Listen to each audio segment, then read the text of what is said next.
December 7th Village Board meeting to order. And will you please call the roll, Sarah? Yes. Trustee Amenta.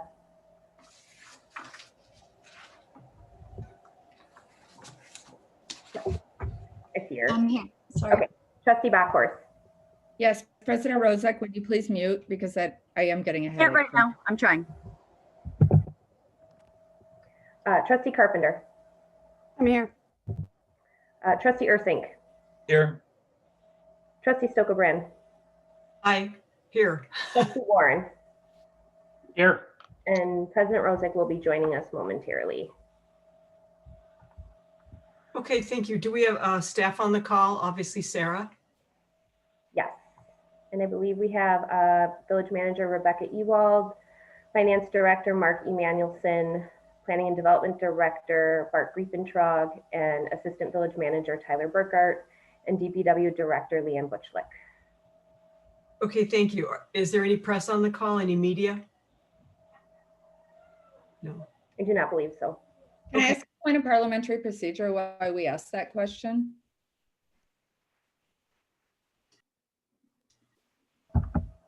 I think just to identify it, since there has been press on the call in the past, it asked to have been able to record certain parts of the meeting so that we're aware.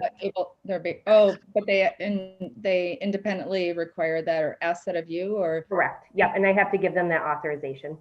Okay, but as a public meeting though, aren't they authorized? Isn't anyone authorized to record any parts of a public meeting that are not in closed session? They could, but they can record it directly from Zoom. So I can give them that ability to do it right from Zoom. Oh, okay. In So the meeting, yeah, instead of like just from their phone or something that they would in a public setting. Oh, okay. I was just curious why we asked that, because wouldn't they directly reach out to you? But that's fine. Okay, appreciate that. Okay, and if there are any members of the public on the call that would like to speak today, there's the area for comments later, and they should contact Sarah. Is that correct? To be Correct. identified. Okay, and a reminder for trustees on the discussion format, we'll open an item for a consideration. We'll ask each board member to speak once. We can ask staff questions, and after everyone has spoken, ask if there is a motion. Go around one more time if needed, and ask if there are any more questions on the matter. And if there is a will to call the question, make a motion, and all votes are done by a roll call vote. All right. Acting Chair, point of consideration. I would just ask, could you remind everyone to mute their phones, because I see many of the trustees are not muting, myself included right now, but it just makes it a lot easier to hear. Point noted. Trustee Amenta and Trustee Carpenter, I guess you are the two that I'm speaking to. I was just muted, and thank you. Okay, and so I think we're down to, has the meeting been publicly noted? Meeting has been posted and noticed according to law. Okay, thank you. I think we're down to number 4, special order of business, resolution 2020-51. I believe is Mr. Emanuelson on the call. I am, thank you. Earlier today, Baker Tilly, our municipal advisors for this bond sale, received multiple bids on the village's $2,075,000 sewage system revenue bonds, series 2020D. Those results came in favorable. Low bidder was Robert W. Baird and Company with a bid percentage of 1.4197. Staff is very pleased with those results. I did send out emails with the excerpts from the sale day report to all trustees earlier this afternoon. In there, I did propose language suggesting that the village board please approve the sale of the bonds through a motion to approve the resolution. It's kind of a lengthy motion, but that's required for bond sales. Does anybody have that available? Would like to move that or ask other questions?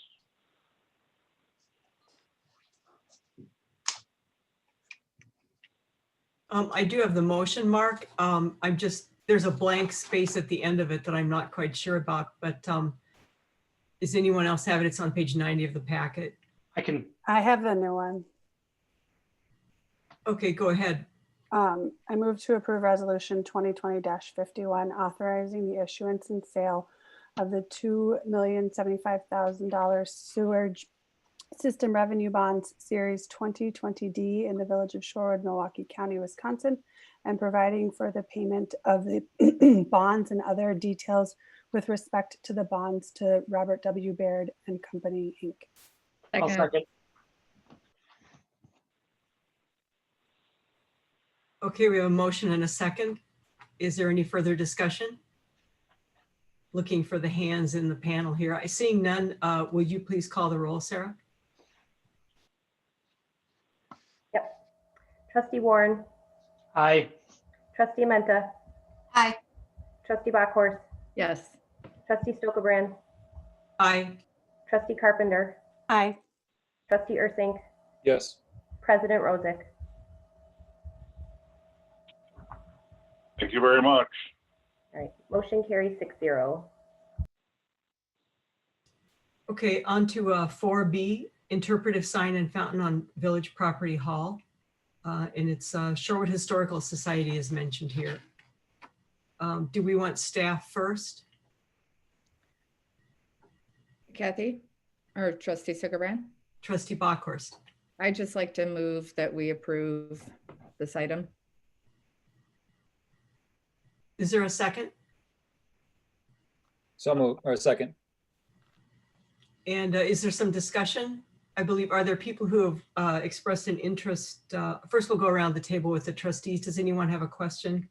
And does staff have anything they'd like to say? Oh, look at the trustees first. I don't see any hands up. Jessica. Thank you. Sorry, Jessica? That's good. Trustee Carpenter? I just was wondering if the Historical Society was on the call and if they could maybe provide their update. They are, so I do have Karen Hartog on the call. If Karen, you would like to provide an update. Yes, I am here. I'm not sure I can give you much more than what we have provided for you already. I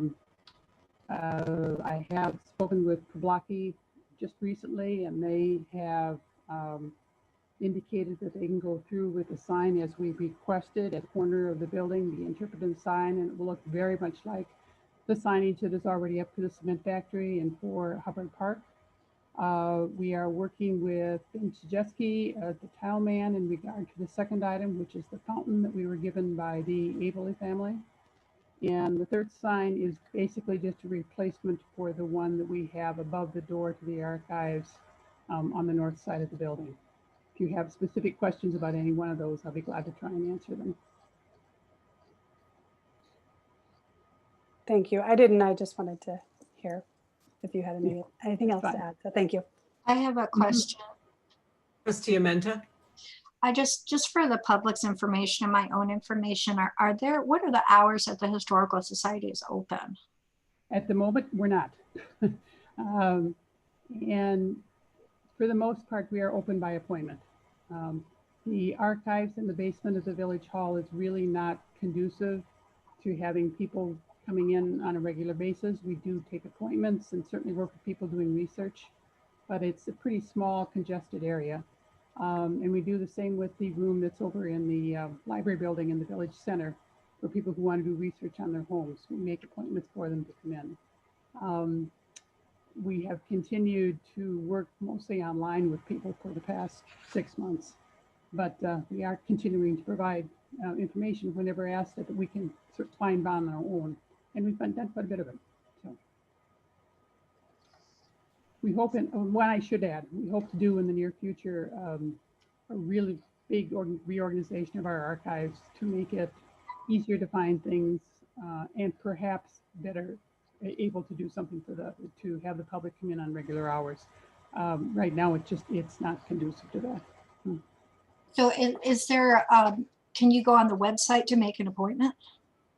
Sure, or you can contact us through email, and we definitely respond to that. So email, telephone, yeah, many different ways to get a hold of us. So. Why, thank you. Okay, thank you. Is there anyone else, any other village trustee that has a question? I just wanted, again, did you mention that the fountain was being donated by the Abley family? The fountain, yes. Okay, and it does not is not being attached to the building because it matches the village hall style of architecture. Indeed, it doesn't, but it is a way to memorialize the building that was on the lot on Lake Drive. Exactly. And it was built about the same time as the village hall. And it was just a nice piece that luckily somebody didn't throw away and they gave to us instead. So it's an Eschweiler design building, and all of the outside decorations and so on were part of that architecture also.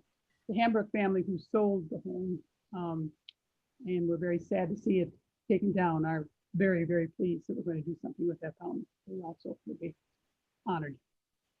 Okay, thank you very much. I think we're ready to vote then. If I see no further questions, is there anyone else? Kathy, I'm sorry, trustee Stoker-Brown. Trustee Bach. Go ahead, trustee Bachhorst. I'm locking up. Okay, thanks. Mr. Hartog, thank you so much for all the work that you and the organization have done over the many, many years. I'm very grateful and humbled, and look forward to continuing the collaborative efforts that we've had at the village. So thank you. So sorry, I didn't mean to call the vote early. I just knew that this was a slam dunk, but I'm glad you were able to speak. Okay, thanks. I also would like to extend my thanks for the work. It's going to be the prettiest little sidewalk in the village, I think. We hope so.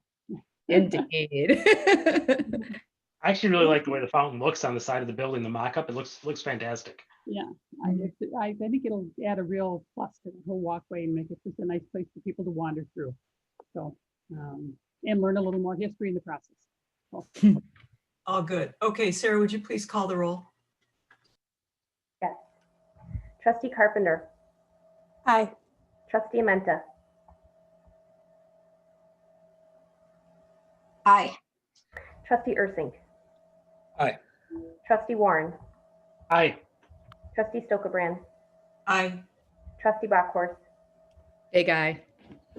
President Rosick. I see her on. I think she's just still having issues. So motion passes 6-0. Okay, thank you. I think we're on into special order of business 4C, presentation of TMDL. I believe we'll probably start with Leanne, or unless Rebecca or Tyler wants to open this up. Thank you. Good evening. I am here this evening with Brandon Flunker from Clark Dietz, who is the consultant that the village retained back in 2018 to draft and write this stormwater management plan. We're going to turn it over to Brandon, and he's going to lead you through the presentation that was in your packet. Thanks, Leanne.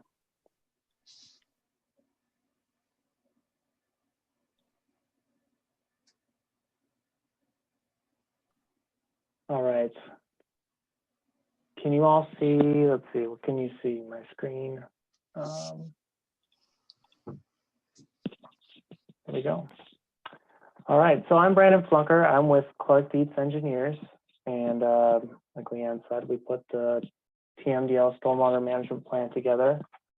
I'll give you an update a little over a year ago on this, and we were kind of holding out for the DNR to give us some more guidance here, but unfortunately we didn't get that quite yet. So we finished it prior to that. Let's see.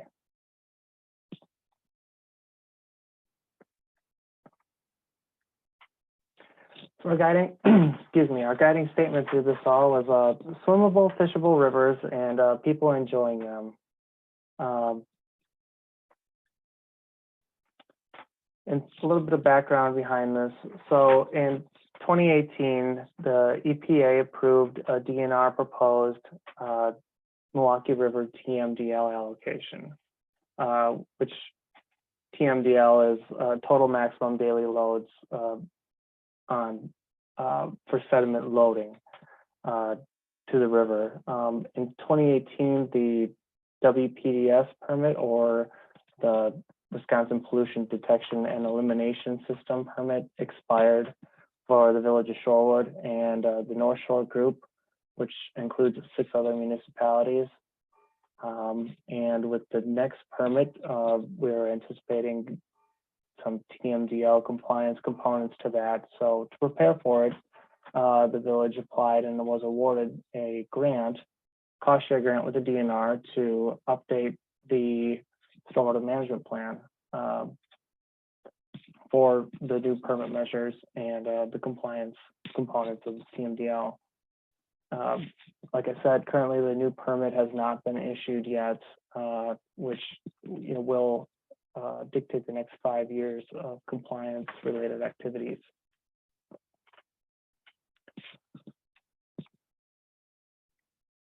So those compliance components that are in the permit are, these 7: public education and outreach, which the village does a great job of; public participation and involvement, which again the village does a great job of; illicit discharge detection and elimination, which Public Works has systems in place for; the construction site pollution control, which part of the planning and inspections; post-construction stormwater management, which again is part of engineering consulting review and planning department.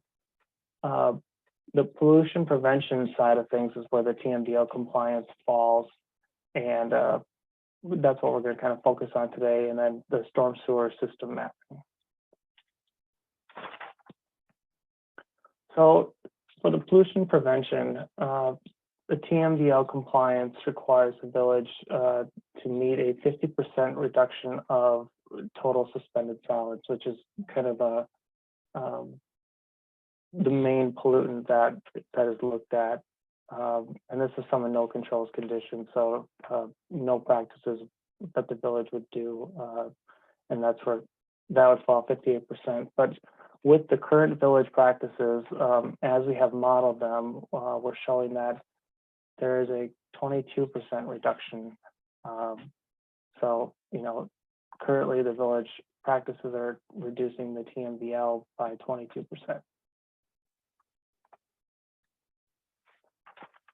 And the modeling that we use, approved by the DNR, is through a program called WinSlam, and this is kind of just a little schematic of what we put in the land use areas. I'll show you a map of that next. Rainfall data and the different practices like street sweeping and catch basin cleaning. And this gives us what our reductions are for the pollutants. Here's kind of the map that we used as part of the modeling. Notice it's only the west half, as that is the separated sewer area. So the storm sewers flow to the Milwaukee River, where the gray area is the combined sewer area, which flows to along with the sanitary sewer to Jones Island treatment plant. So this is the area that we mainly focused in on the west side.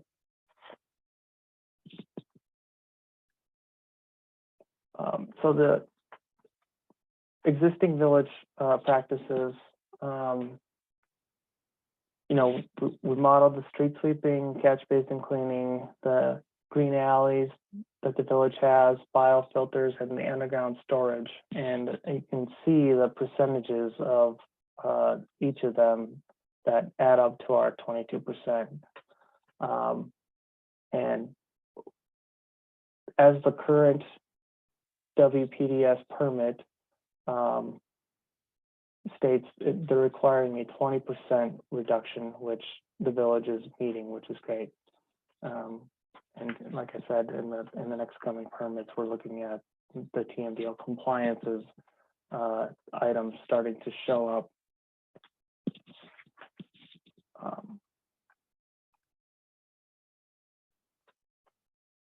So street sweeping in the village, they currently are sharing a vacuum assisted sweeper with the Whitefish Bay, and on average, once every month, each street is swept. One street one sweeper, one employee, 68 miles, and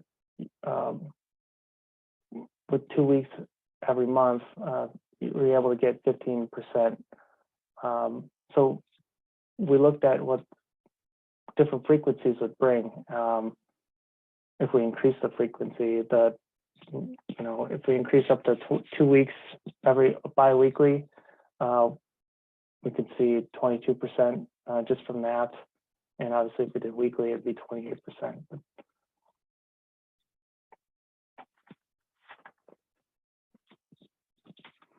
Other capital improvements that the village currently has, it's 100% developed village, so there's not a lot of room here for large stormwater ponds or large underground storage tanks to help settle out solids. So looking at little areas, with every different project that the village does, is definitely beneficial, and that's what village staff are doing currently, and that's kind of one of the recommendations we have moving forward, is continue to do that. So one of the examples is Wilson Drive, where a lot of the ancillary areas included biofiltration. Here's a picture of one of the green alleys. That's a great program that is utilizing funding to incorporate green infrastructure and stormwater pollution prevention in capital improvements.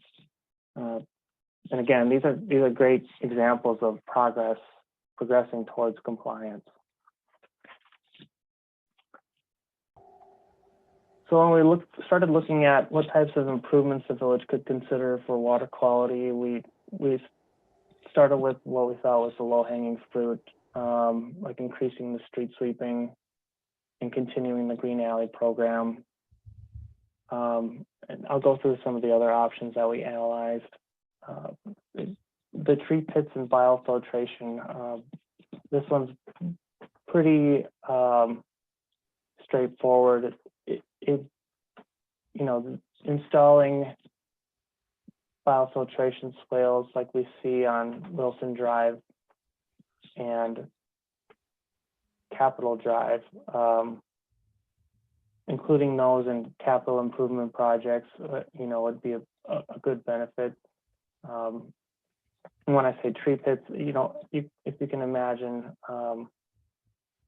one of those swales with a tree in it. The way we came up with this was thinking about the decline of ash trees and dealing with the emerald ash borer. In the report, we have a map that shows where all the different ash trees are on the separated side of the village, and there's quite a few of them. And hopefully we can save some of them. But if they're dying off and leaving some openings in the canopy, these are great areas for potentially installing something like this. Another option that we looked at was maintenance agreements with both previous developments and any upcoming developments. It would allow the village to take credit for privately installed stormwater practices on those properties, and if they have maintenance agreements, we can include them in our model. The other thing we looked at was regenerative stormwater conveyance. It's a large term for basically rip-wrapped plunge pools that have some treatment options in the beneath them. So as water cascades through each of these pools, it's getting treated prior to reaching the river. And we pointed out a couple locations, kind of along the bluff that would be beneficial for something like this. The other one we looked at was like a proprietary flow-through device, which these are inline stormwater treatment underground structures. So as water flows through them, go through a whirlpool type technology that filters out the pollutants, and output is a cleaner stormwater. these can vastly help with stormwater pollution prevention, but they do come with a larger price tag. And then the other thing we looked at was water quality trading. So as the village kind of gets into this some more with the other municipalities in the Milwaukee River Basin, those municipalities that are generating more pollutant reduction than what their TMDL requires can put those percentages up on the trading block as credits, and they could be bought by other municipalities to help them meet their reduction requirements. And I have maintenance on both of these slides for the reason that each of these items that I've mentioned are not just structural practices that can be installed and left there for the next 20 years or however the lifespan of each is. You know, I have a picture here of a green alley that requires annual maintenance of vacuuming. The biofilter shown from Capitol Drive that requires trash cleanup, and you know, eventually the engineered soils will need to be removed and replaced. And I just wanted to make sure that everyone is aware that, you know, maintenance is going to be a budgetary item as more and more of these practices are installed throughout the village. The other picture down on the bottom left is it kind of shows a riprap plunge pools of a regenerative stormwater conveyance, and then on the bottom right is a schematic of like the whirlpool type flow through inline device that would be an underground storage treatment.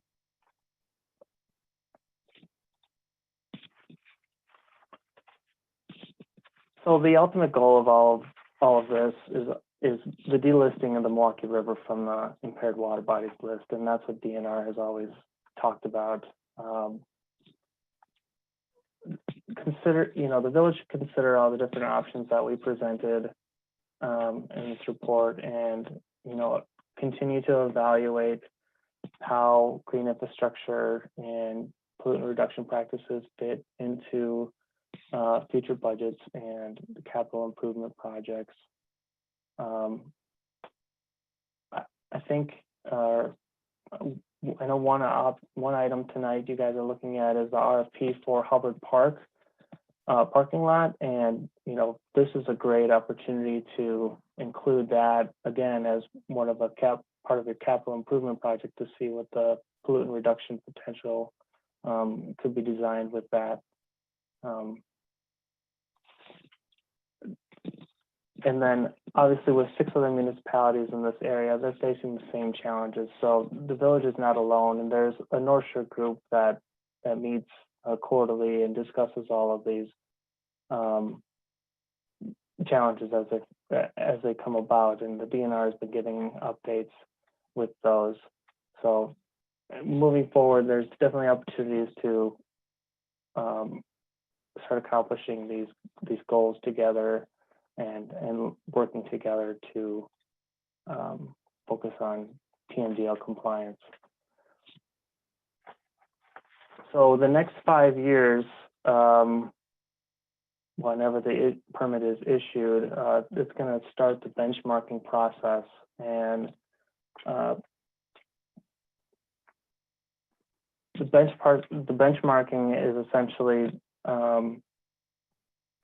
a set of performance standards that are set forth in each permit cycle by the DNR that the village will have to meet, and it will also include other updates to the MS4 activities required by the village. So it's still out as to when the final 58% would need to be reduced, but continuing to show progress towards that is going to be key until we know exactly what the DNR is going to require.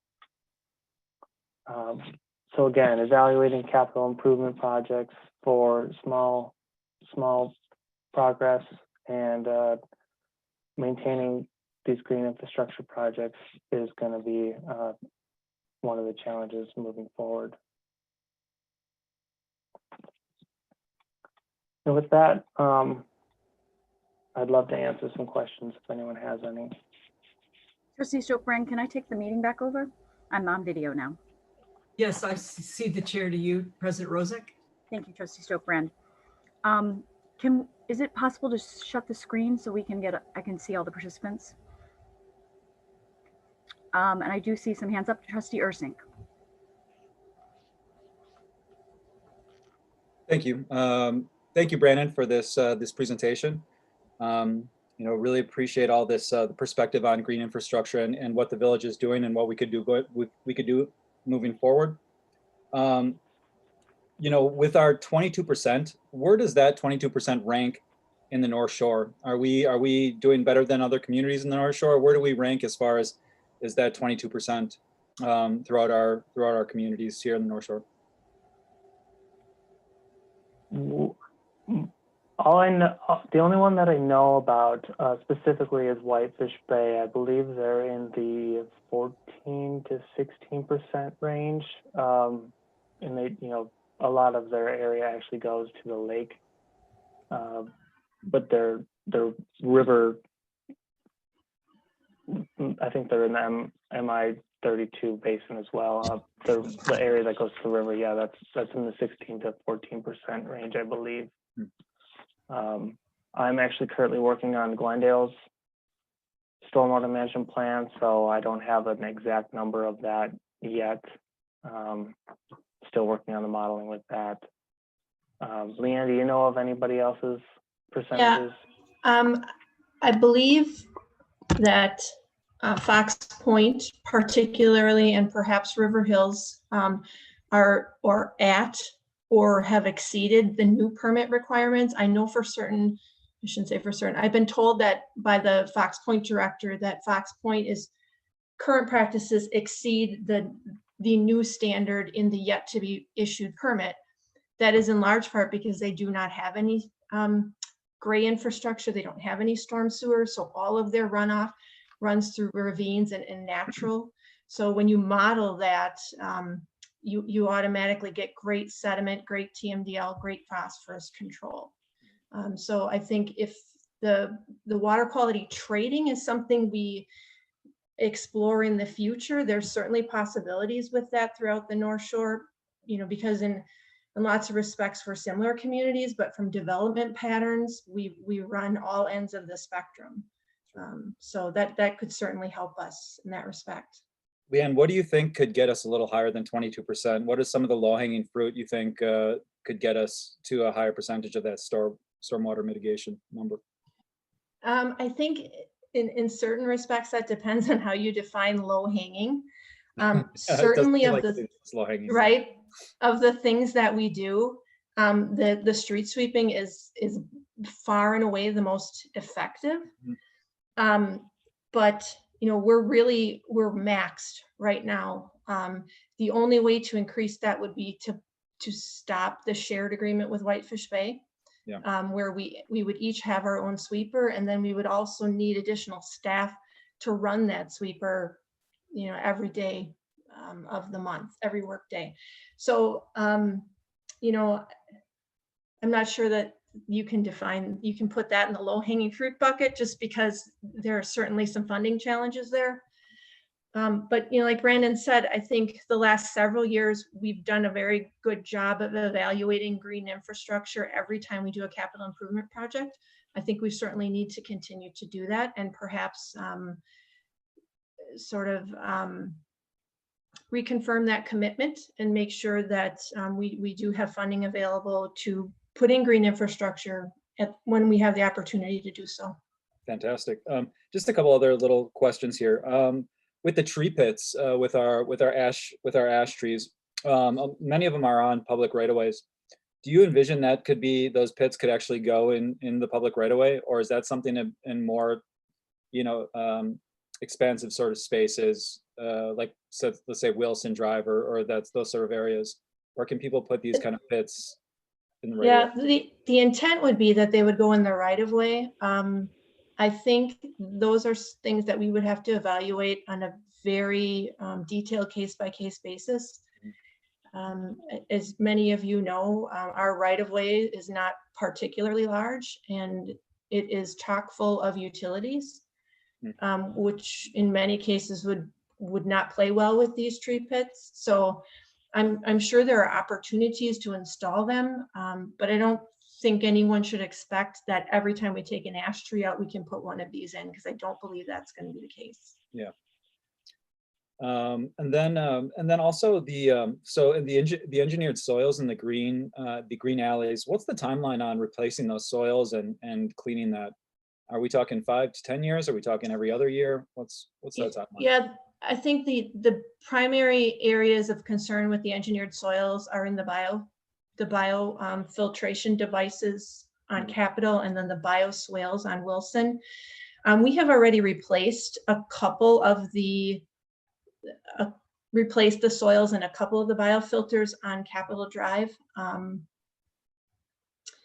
The rest seem to be functioning well. You can tell, they have a life, but sometimes they don't reach that life, and you can tell that when they don't drain well.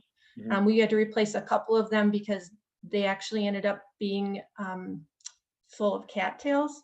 Not really sure how that got in there, but they have a very dense root mass, and they just completely filled the bioswales, and the water wouldn't flow through it all. So we have some experience. We've probably done it 3 or 4 times already. But yeah, that's something we have to plan into our regular maintenance activities. Sure. And then Brandon, can you talk about the North Shore group that you were talking about that meets to discuss these issues? I can do that. Oh, you can do that too, Leanne. Sorry. Yeah, love to hear that's from you. okay. Yep. The public works directors from each of the North Shore communities, Okay. We meet on a quarterly basis, and we have, I don't know, since long before I got here. And one of the items that is on our agenda each time we meet is stormwater management, stormwater planning. Fantastic. Any chance those are open to the public, or are they closed meetings? They're typically not noticed as public meetings. We're not elected officials. We're really getting together to share thoughts, ideas, and concepts on how we manage different aspects of public works and engineering. Okay. That's all I have. I have other things, but I can just send an email to you at some point, Leanne. So I appreciate the presentation. Thank you, Brandon. Thank you, trustees. Trustee Warren and then Trustee Carpenter. Well, thank you for the presentation. Very much appreciated. I just had one question, and Leanne, I think you probably implied the answer to this, but I just want to be clear. So there are a lot of different options here that were outlined for us expertly, and we appreciate that. So I'm curious as to whether for next steps, I know this is something that DPW is going to consider, are we going to come up with a kind of cost-effective ranking of these options, or is this going to be something that's really built into our infrastructure projects going forward? That is, we just kind of, we try incrementally, we try to reduce here, or is it something where we come up with kind of a strategy and a plan around it? It sounds like the latter, and I see that reflected in the Hubbard Park RFP tonight, but I just want to make sure that I'm aligned with you on this. Sure. I would say it's not really an either or, it's more of a yes. I think we have to do all of those things. But, as public, it's staff's recommendations that this goes back to Public Works, and that the Public Works Committee works through, evaluates, reviews all of these options, and then makes recommendations to the village board so that specific items can be included in future capital budget and the long range financial plan. Can I add on to that? So Trustee Warren wasn't around at the time, but just as he's Public Works Chair, we did do this during Wilson Drive. We took these types of pollution reduction. You'll see the percentages, and then we took how much it costs per pound of reduction. So if you do and so then you could compare them. And actually, porous pavements were the least effective, but they're most readily available. So meaning we have the most pavement, like that's the easiest one to do, and there's grant funding for it. So I just want to share, we've already done that analysis, and I can share it with you. And bioswales, Leanne, you may want to chime in. We were told Wilson Drive was kind of maxed out because of the watershed there. Mhm. And there's not much more space for those in the village on public land. So we do have that information. We have that information specific to Wilson Drive, but I think we want to look at those same, like you said, those same exact types of things with every future project that we do. Sounds like we have And kind those of numbers will vary by project. got it. Okay. Thank you, Trustee Warren. Anything else? That's it for me. Okay. Trustee Carpenter. Thank you. I just had one kind of specific question about street sweeping, and it kind of relates into our beloved conversations of parking, because I have watched the street sweepers as they go around parked cars and miss, debris that is in that parked car, around that parked car. And so I'm just wondering, if the option of increasing the quantity is not available, because I do have some questions and or concerns about emissions from that vehicle. I'm assuming it's not an electric vehicle. All relate, not water related, but it's still environmentally related. But so if we can't increase the quantity of street sweeping, could we be maybe a little bit more efficient? And is there a way to make sure that there are cars that are not parked on the streets that we're street sweeping? I'm not sure of the schedule. So this is sort of for you, for Leanne and for Brandon. Would it be more efficient if there were no cars parked on the street? How can we make that happen, especially as we're updating Sure. and making changes to parking? Since we can't increase the quantity of street sweeping happening. I mean, it absolutely, we would do a better job if we were able to sweep and there were no parked cars. That's almost an impossible feat, right? In Shorewood, to have no cars parked, so when we first started the agreement to share the sweeper with Whitefish Bay, the agreement was that the bay would use it during the day and Shorewood would use it overnight. So when I started as director, we only swept overnight because at that time, there were significantly fewer cars on the streets.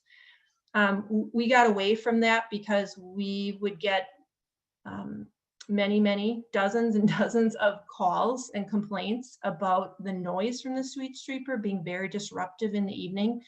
So we have gotten away from that. And I believe that Brandon can speak a little more to this, but there are some inputs in the model that account for the density of parking. Right. And so you put that input, do you have moderate, heavy, light, and then that adjusts the estimate of the model. So sure, if we were able to say there's no cars on the streets when we sweep, we would get a different number out of the model and it would be a better number. Well, and I'm just thinking back to another city that I lived in. Our one side was always Wednesdays, so there was no parking allowed on that side of the street on Wednesdays. So if we could get to maybe it's this quadrant of the village is on Tuesdays, and that I'm making this Yep. scenario Yep. up, but No. if we could get to some sort of schedule with Whitefish Bay so that there are no cars parked on those streets as we're street sweeping, I just think it would be much more efficient, and for the drivers as well as for what we're looking to improve within the streets. It definitely would. I think there's some challenges that we would have to work through with our current setup. I think if we had our own sweeper, that would certainly be significantly easier. Because we share the sweeper now, we each have it for 2 weeks. But those machines, or at least the one that we have, are notoriously difficult. And there's lots of, they require a lot of maintenance. So during that 2-week run, then the heads afterward, there's maintenance that need to be done on them, and that maintenance takes several days. So it's not like Shorewood uses it the 1st through the 14th, and then Whitefish Bay jumps in at the 15th through the end of the month. There's usually a block between those 2 weeks where we have work to do. That will previously Shorewood did all of the maintenance because we had 2 mechanics. That schedule will now have to be adjusted, and typically sweeper is not going to be a mechanical priority for either community. So, you know, that's something that we're going to have to work through kind of under the new staffing scenario. But I agree. I just don't think that's something we can implement as things stand right now. Thank you. President Rozak?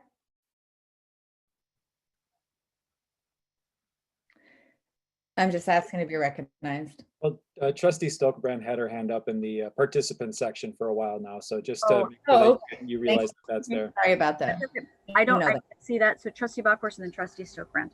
Well, I don't want to step on Trustee Go ahead. Stone's. Okay. Sorry, Trustee Stokebrand. So yeah, thank you for that, Director Bushlick. You brought up a variety of really, really important points. And one of them being shared services. Those of us that have been on the board for many, many years, I guess that leaves me. I'm joking. What I'm trying to say here is that shared services are always difficult. So back when I was in my 20s and I was in the Army, I worked for an organization where I had 3 different bosses, and they were all equally-ish ranked in the military. But I bring up this anecdote because of this, just like Director Bushlick just said, it's really tricky working for multiple bosses. And when you are working across municipalities, that even becomes more problematic in a variety of realms. She also did allude to the fact that we, as a board, got rid of one of the 2 mechanic positions that we have. So we're asking a lot of individuals is in regards to not only prioritizing which municipality they would deem would be more important, but also which equipment gets fixed, and a street sweeper versus something that's, you know, crucial, a police car or whatnot, you know, it's a no-brainer. So I only highlight this at this point because I think it's incumbent upon us, as we've made decisions, as we continue to make decisions as a board, that we realize the fact that staff, when they come to us with suggestions, whether it's during the budget, whether it's during the rest of the year, that we put aside our own thought process and our own ideology, let's just say, or even our own interpretation of what could be the perfect situation. Because honestly, in local government, there is actually no perfect situation. We have very little control over a lot of things that happen. We're, you know, dictated by state and federal standards, as well as budgetary constraints, which are ongoing, rise inflation, et cetera. So I'll get off my stump right now, but also say thank you, Director Bushlick. I appreciate that you've over the time had to deal with much less as far as resources are concerned, not only from the state, but from the village. And quite frankly, you've been the target of a lot of animosity, and I feel unnecessarily, and I'm not asking to respond right now, but I'm asking all of us on this board who have been here a while and then want to continue to be here a while, that we take that into consideration, that staff recommendations are not just like pie in the sky. They're on this level, whereas we're all debating things, but really none of us are the experts. They're the trained experts. They do this for a living. They're hired for a good reason, and we have a great village because of a confluence of things, but because of staff as well. So forgive me for taking up probably 4.9 minutes of everyone's time in that, but I just do want to recognize that we ask more and more each year of all of our departments as we slash the budgets. And in the Department of Public Works has been the biggest budget that we've continuously slashed. And probably the only reason we're not slashing the police department's budget is because by state statute, we can't. So I do want to give that hat tip to our village services and just say thank you. And I'll cede the rest of my time. Thank you, Trustee Bockhorst. Trustee Mehta? I understand. Sorry. I apologize. Trustee Stokes-Brandon, then Trustee Mehta. Okay, so first of all, I hope that this slideshow, will this be on the website too, the village website? Sorry about that. Actually, it is the link in your memo that takes you to view the appendices. It's a stormwater management planning page. And so the previous stormwater management plan is available on that page. The new plan with the appendices is there, as is this presentation and then the previous presentation. Okay, and then I see here the suggestion is that this go to the Public Works Committee, and I'm prepared to make a motion, but I know some people on the board feel strongly about the Committee of the Whole. So I wait for direction from President Rozek as to my motion about the Public Works Committee. Do you feel strongly that this should go to the cow? No. I think Rebecca on the line, I think we talked about this in agenda meeting and we were going to send it to Public Works. Okay, I will make my motion then, and then if Trustee Amenta, if it's seconded, she can make her comment. I move that we refer to the Public Works Committee for 2021 review of this Tmdl Stormwater Management Plan. So the recommendations regarding preferred alternatives may be made to the full village board for incorporation into the future long-range financial plan and budgets. Second. Second. Is there a reason we have to refer it to a committee by the board? I'm just trying to preserve maximum flexibility for Rebecca's scheduling of committee time. Probably it makes sense to send this to Public Works since this is a Public Works issue. Okay. All right. So there's a motion and a second. Further discussion. I do have some questions. Trustee Menta. I've been looking for the copy of the final budget, but and someone correct me if I'm wrong, but my recollection is that we kept the funding for the second mechanic in the budget, but we did ask the Department of Public Works to consider contracting that position, but that the funding is still there, and that if Leanne finds that that's impossible to do, that she can still hire and fill it. So I don't think we removed the position, and I don't think we removed the funding.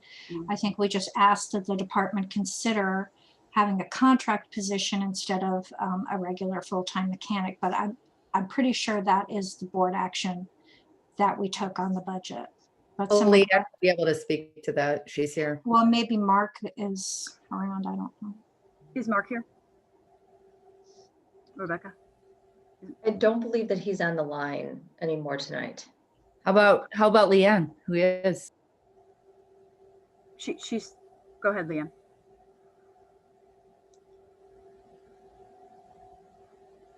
Sorry. I will again have that conversation with Mark. It was my understanding that the total funding that was approved does not match the amount of funding needed for a full-time employee. The salary, the wages were reduced. The budget for parts was increased to account for more vehicles having to be sent out to private vendors. But he said that was my understanding. I can confirm that with Mark and Rebecca as to whether that understanding is correct or not. Thank you, Leanne. Trustee Menta, are you finished? Rebecca, do you have any recollection? And then we'll go to Trustee Carpenter. I think you guys know. I really do. Rebecca, did you want to? I don't have the budget document in front of me, but I recall the scenario that Leanne relayed. Okay. If you could get us that information, that would be great, because I believe Trustee Amenta is correct. Is that correct? Trustee Carpenter? Did you have your hand up, Trustee Carpenter? No? Okay. Does anybody else have questions before I ask mine? Okay, seeing none. My questions are two. So in my 5 years on the board, I actually contemplated when we had to reduce service levels. I think it was 3 years back or 4 years back when we had some discussions. One of the recommendations is the sweeper to be eliminated, and we bag our leaves. If I remember, or maybe it was the vacuum. Is it the vacuum and the sweeper different? Or are they the same thing? The two totally different things. Okay, thank you so much. So I just never was aware that that was our highest pollution reduction method into the sewer system. I might have missed that, but because of that, if you're looking at dollars to dollars, I can't. I mean, it's going to be an interesting conversation moving forward. So, so I just wanted to note that I hadn't heard that before, and it really made a difference tonight. Did we run the model did we changed our parking regulations recently? And I'm just wondering, did that have any effect, or did we run the model to see if by parking on the street we were going to actually lose some pollution reduction?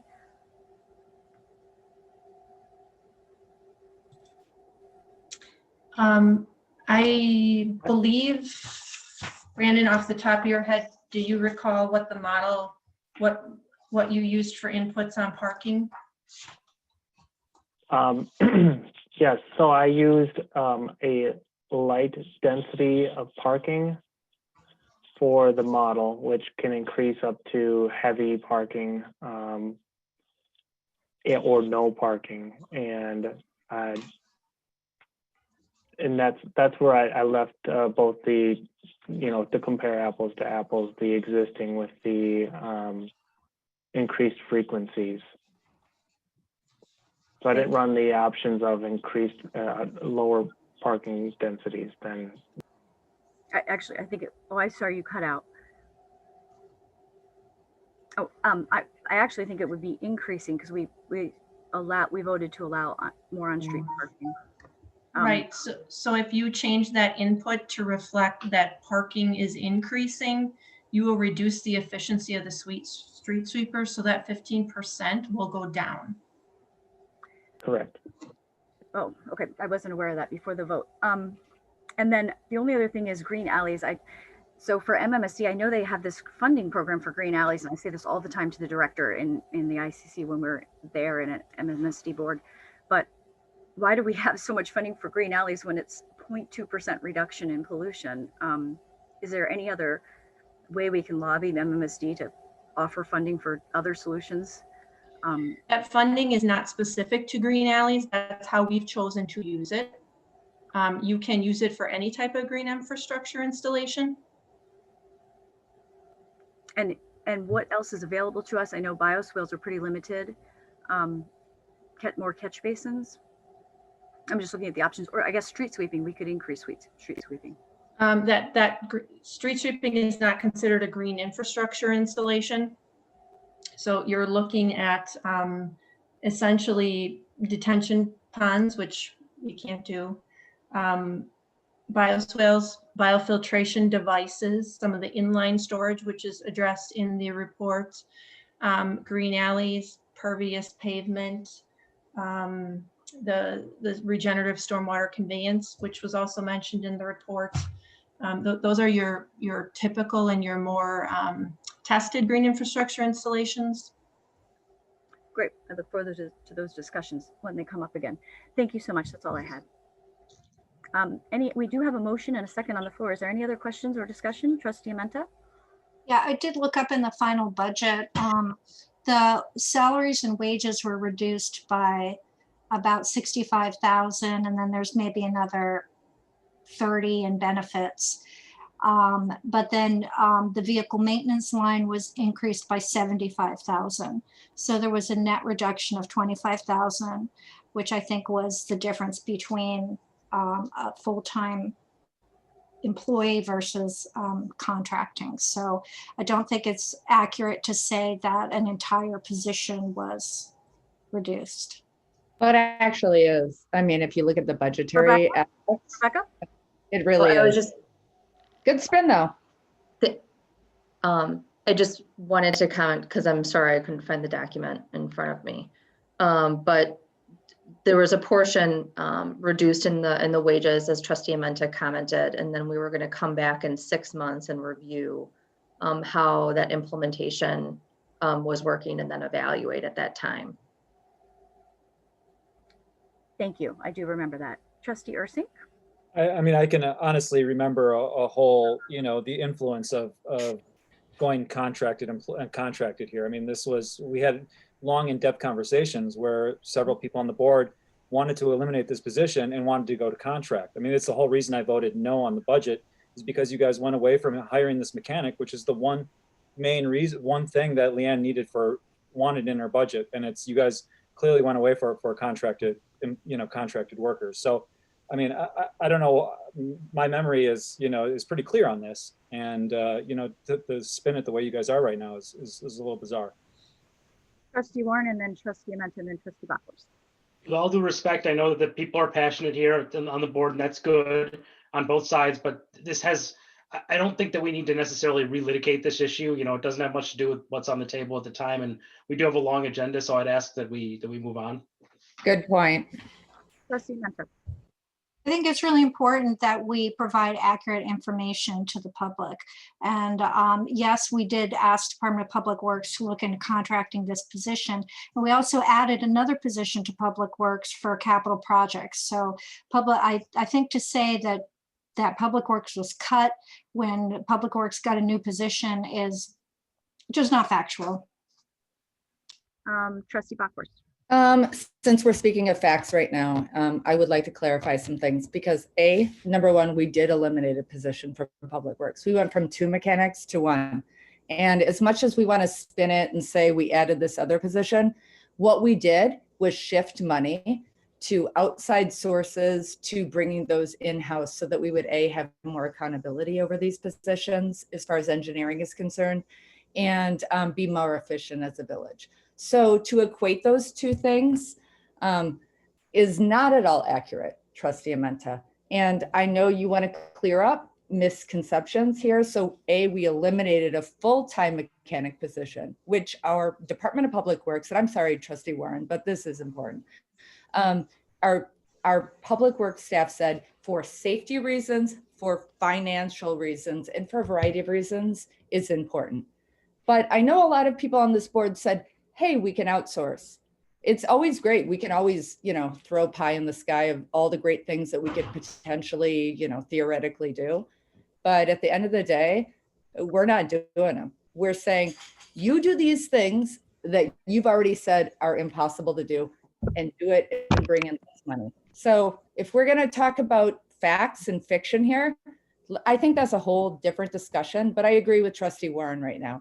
What we're asked to do right now doesn't have anything to do with that. But if we want to clear the air here and talk about misconceptions, we reduced a staff position in Public Works against not only several people's recommendations and our consultant that we paid, what was it, $50,000, $60,000 to do an organizational study, never recommended this.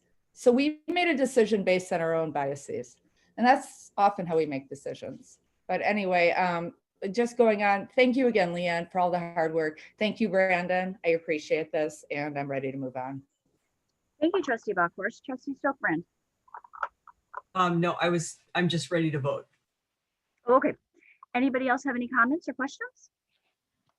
All right, seeing none, we have a motion and a second. Sarah, can you call the roll? Yep. Trustee Ursink. Can you repeat the motion? Yes, I can.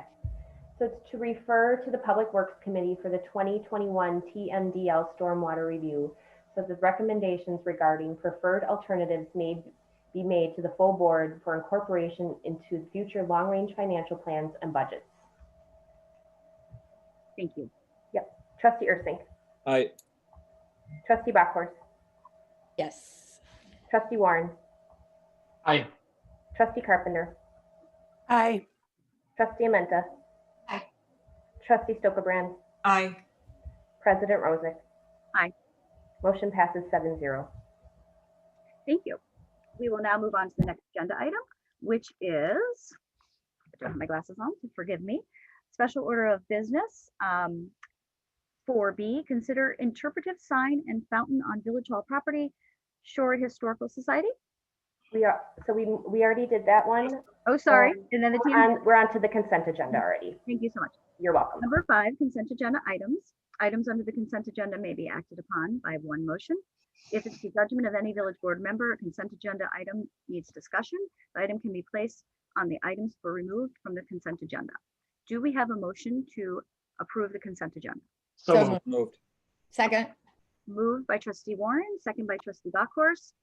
Any items for removal? I'd like to remove 5D. 5D. Anything else? Okay. So we will take a roll call on the motion to approve the consent agenda with removal of 5D. Yep. Trustee Amenta. Aye. Trustee Bachhorst. Yes. Trustee Carpenter. Aye. Trustee Ursink. Aye. Trustee Stokebrand. Aye. Trustee Warren. Aye. President Rosick. Aye. Motion passes 7-0. Okay, so we'll move on to consent agenda item 5D, consider RFP for Hubbard Park parking lot reconstruction. Trustee Amenta. I just had a question for Leanne. Are we going to have an opportunity to look at the concepts for this, or is it just going to be one design and that's it, and that's what we bid out? No, you definitely will have that opportunity. I believe that that was referenced in your memo, that those would come back to you in late spring. Okay, thank you.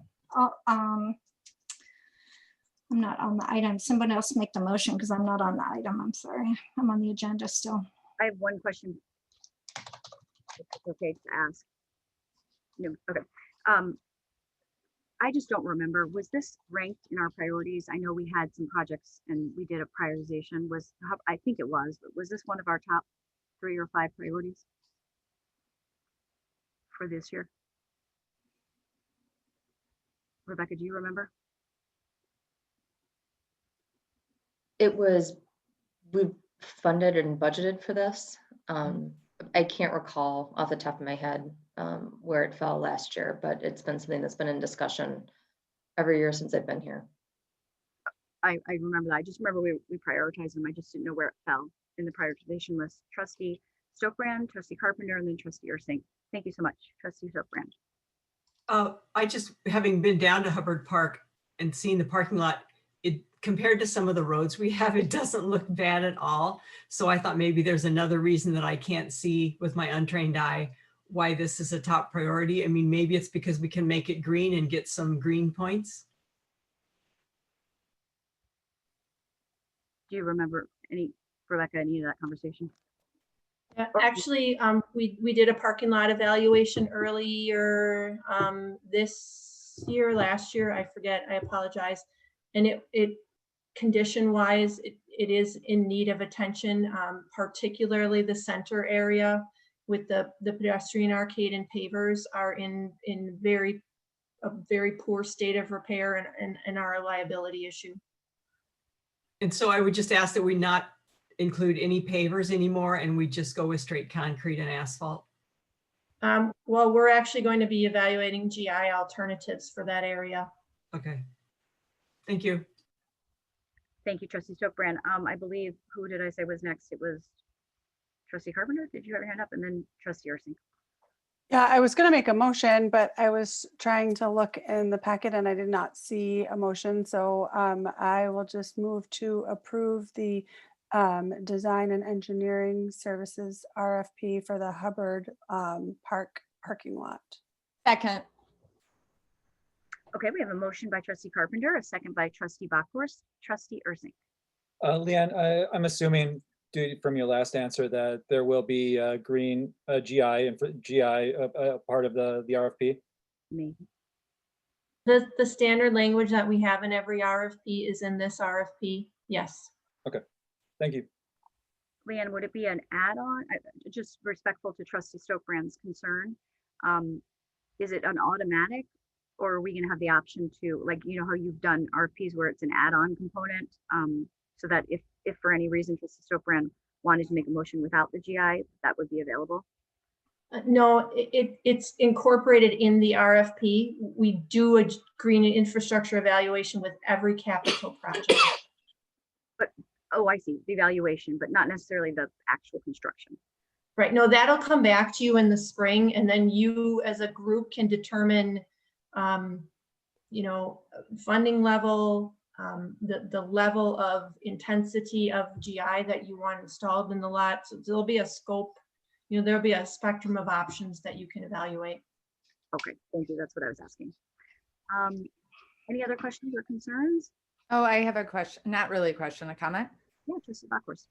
Okay, yeah, so this has been ongoing for at least like 10 to 15 years that the Department of Public Works has been required, or not required, they've taken upon themselves to provide a scope of greenness, if for lack of a better word, forgive me. So I really appreciate that, Director Bushlick, because I know that in the past you've been pushed and you guys have done a magnificent job in leading in this regard. So, so anyway, I just want to clarify that for the newer people on the board. Thank you for that clarity. Any other Very questions welcome. or discussion? Okay, seeing none. I just want to say before we call the roll, I am going to vote no. I don't know that it was listed as one of our top priorities this year. So without confirmation, that's the only reason. Oh, President Rozek? Yes, trustee Bachhorst.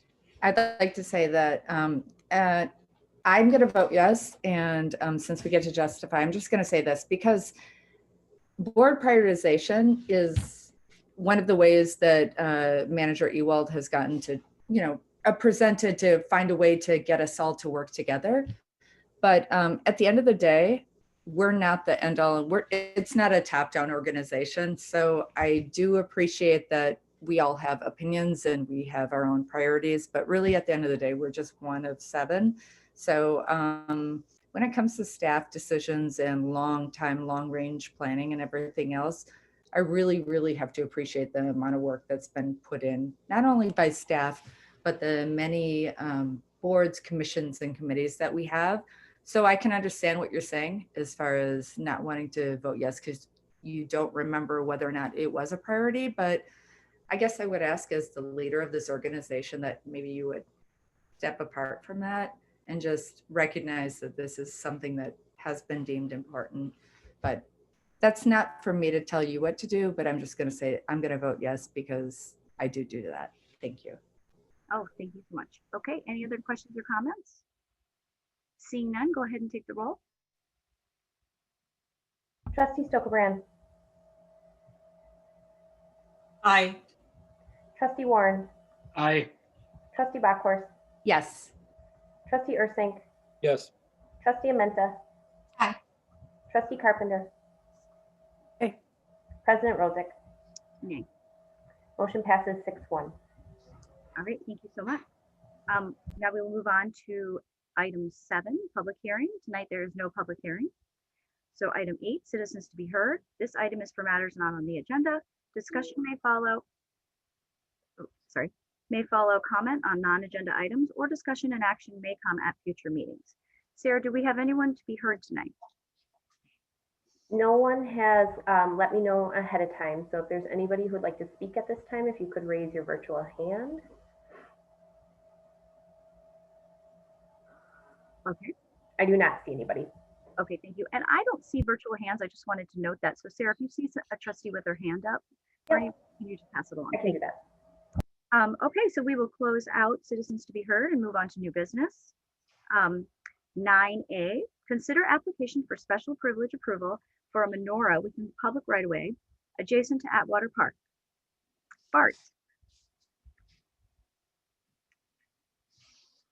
Yeah, so there's a memo in your packet regarding this request. So the village does not have a policy relative to religious or communicative structures within the right of way. So my department accepted the application as submitted. We did confirm that the proposed location is on right of way, in fact, not within the park itself. And so it is a qualifying application with that respect. As indicated in the packet, it's a atypical application in the fact that we've never, to my knowledge, at least approved a religious or communicative structure as a special privilege, particularly with respect to an applicant who does not own, maintain, or lease adjacent property immediately thereto.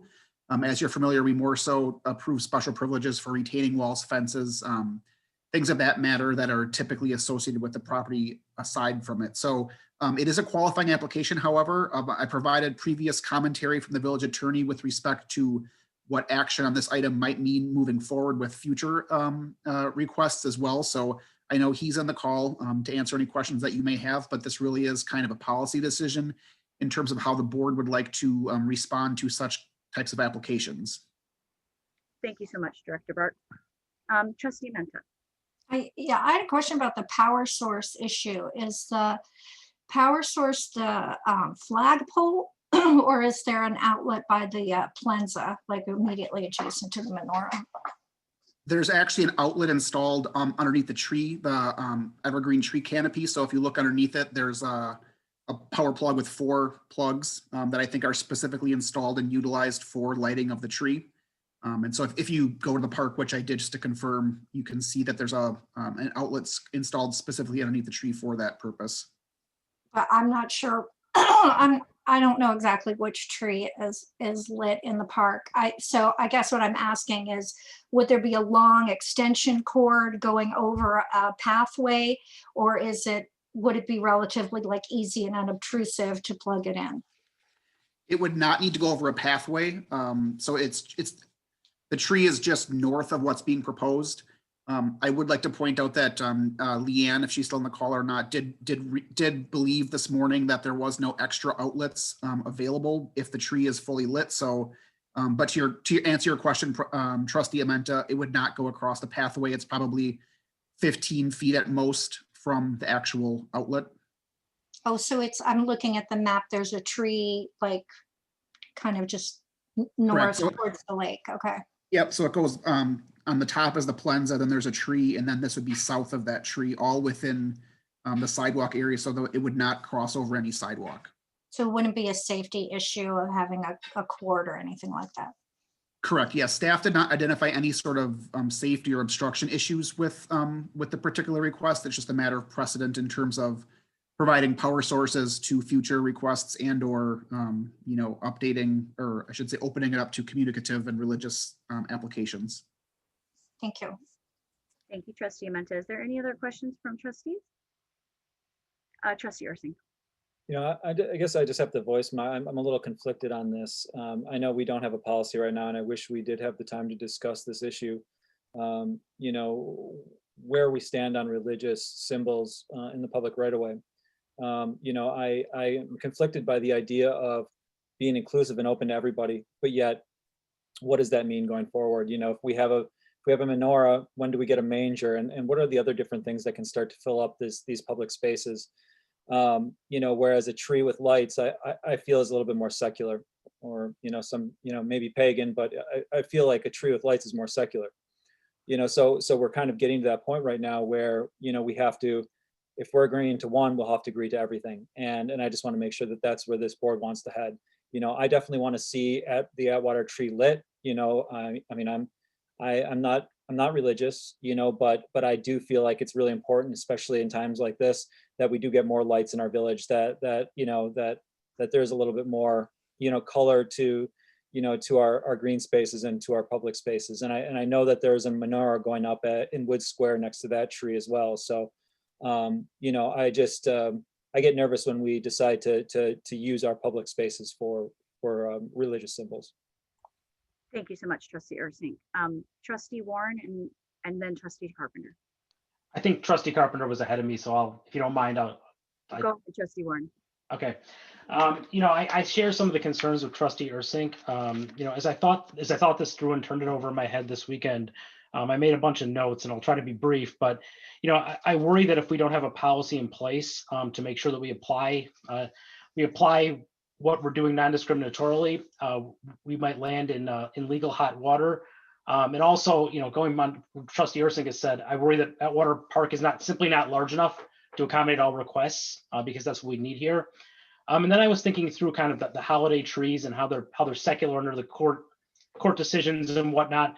But I try to look at my own blind spots too. If the tree lighting in Atwater Park is causing issues and makes people feel not included, it's supposed to be fun and festive.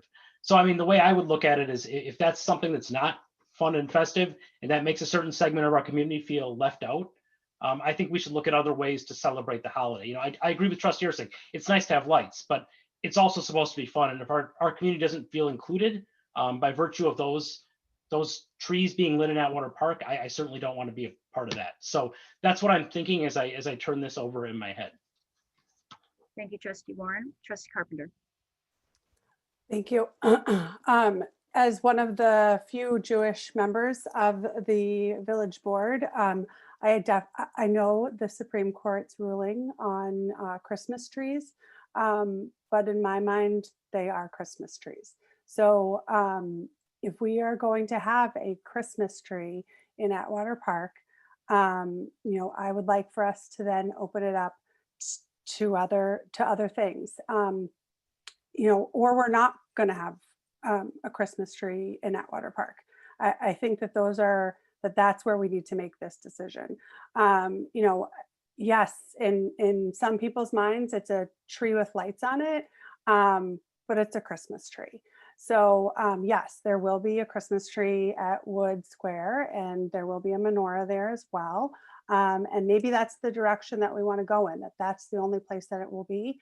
I'm fine with that too, but I think we can't have a Christmas tree and not have any other religious symbols. So my only other question, and I don't know if Director Bushlix is still on the call, I don't see her, but Director Griepentrag, did we find out, is the tree going to be lit? Because as of earlier, it wasn't. We did leave it up to staff. Well, I know, but there was some COVID reasons why it wasn't lit, just based on staffing. So I just wasn't sure if that was actually going to happen. Yeah, typically the lights are placed on the tree around or prior to the Thanksgiving break so that they can be lit on the first Friday of December, which would have been last Friday. That's when the snowflakes traditionally are all lit. So I think it typically is lined up for that. But yes, there were staffing issues with DPW, so they could not get the lights on the tree. So it was not intentionally not done. It was just a matter of prioritizing other tasks while that employee was out. So my understanding and talking with Leanne on Friday was, when that employee got back and when there was adequate staffing time, that they would, proceed with placing lights onto the tree. Thank you so much. Did I answer your question, Trustee Carpenter? Yes, thank you. I have a question. Does anyone else before I ask? Trustee Menta. As also someone who's not Christian, truth be told, I really enjoy Christmas, even though I don't celebrate the holiday. I like the singing and everyone's in a good mood and the cooking, and I like looking at the lights. I sometimes this sounds creepy, but I sometimes like sort of peering in people's windows and seeing, it's just a nice time. I appreciate it, even though I don't celebrate that particular holiday. When the discussion about the tree came up this year, I was like, this is a debate we had last year, the past 2 years. It's like it's either a tree or everything or nothing are our three options. And I think this is not the year to say no to lights in the middle of the probably darkest winter any of us have ever seen. And hopefully we'll never see a winter this dark again. This is not the winter to say no to the lights on the Atwater Christmas tree. But then I think it's also the winter to be inclusive to other traditions, which are all like right around winter solstice, Is that the right word? And when it's the darkest time of the year, there's a reason why Hanukkah is that time of the year too. Diwali, we kind of, I think was a month or so ago, but there's a lot of cultures that have holidays about lights at the darkest time of the year. So I think this is not the year to say no to lights of any kind. I think this is the year Shorewood is an inclusive place, that we passed the resolution on dignity, which espouses our inclusiveness. We have the HRC that we set up in order to be open to people of different traditions and different backgrounds and different sexual orientations and different races, and that we are open and appreciative of those differences. We're proud of our diversity. So to say, you know, we're either not going to do anything, or we're just going to do, I agree with Trustee Carpenter as someone who is on the outside, that is to me, that is a Christmas tree. And I have to say it's different from the Christmas tree and the menorah in the business district, because those are, I believe, both on private property. The tree in Atwater Park, it's like the village saying, here's our village tree. And you know, you could say it's not a Christmas tree. The Supreme Court has said that. That was a Supreme Court decision that is showing a certain implicit bias towards Christianity within this country. So to just say, well, the Supreme Court says it's not a Christmas tree, you have people, I think people of many other traditions in town will tell you it's a Christmas tree. So my feeling is the more the merrier, the more lights, the better. Let's light everything up. Thank you, Trustee Menta. I'll make my comment now, and then we can go back around the table if we need to. When this conversation came up 2 years ago and we had the debate, I was leaning on the side of, from the memos and the recommendation of our attorney and staff, of just saying no to everything, because we didn't want to get sued. We don't want to have to go, you know. So, and I remember Rick Reinbold, he was a citizen, a resident of our community, came up and talked. And the words that he spoke absolutely changed my mind at that meeting. And it was, what is going on? We are trying to promote in our children tolerance of one another. And that was the word he used. And I thought, he said, why would we then teach them not to tolerate people who are different and have different beliefs? And so I changed my vote, and I will stand behind that. That really made a difference to me. And I believe that Shorewood values diversity and tolerance. And so I will be voting for the menorah. That's all I have. Trustee Buckworth. Thank you. So I was also at that meeting, and a couple of the things that we've glossed over here is that the Human Relations Committee did come to us as a board. And I think we should all take a moment to recognize that one of the things they asked us, in addition to not lighting or celebrating any particular religion, is that we don't want to be exclusive by being inclusive. Now, I took kind of a cowardly motion on that. I think it was last year, maybe the year before. There were 3 of us that abstained from voting, and I'm not saying you all were cowards on this, and 3 people who took a stand. I agree that sometimes we have to be hypersensitive and really, really make decisions based on, you know, what allows people to feel included in a community. I mean, we always should. I'm not going to argue the merits of a holiday tree, a Christmas tree, a menorah, the variety of other different artifacts or, you know, displays that you could have. Like someone else said tonight, I'm not particularly religious, but it is a dark year. I don't want to dismiss people's not only biases, but just, you know, their feelings as far as religion and other things are concerned. I would be inclined to open up Atwater Park to display a variety of things. Once we do that, we really do open it, right? And I think we're a strong community. I think we're cohesive enough. I think even with the absurdities that come with a smaller municipality, we also have the congealing. So I'm in it for the lights. We don't have to light the dang tree that's right next to the plaza, okay? We could string lights in a variety of ways. We could pop them out. We could do fireworks every night. You know, we could do whatever we want.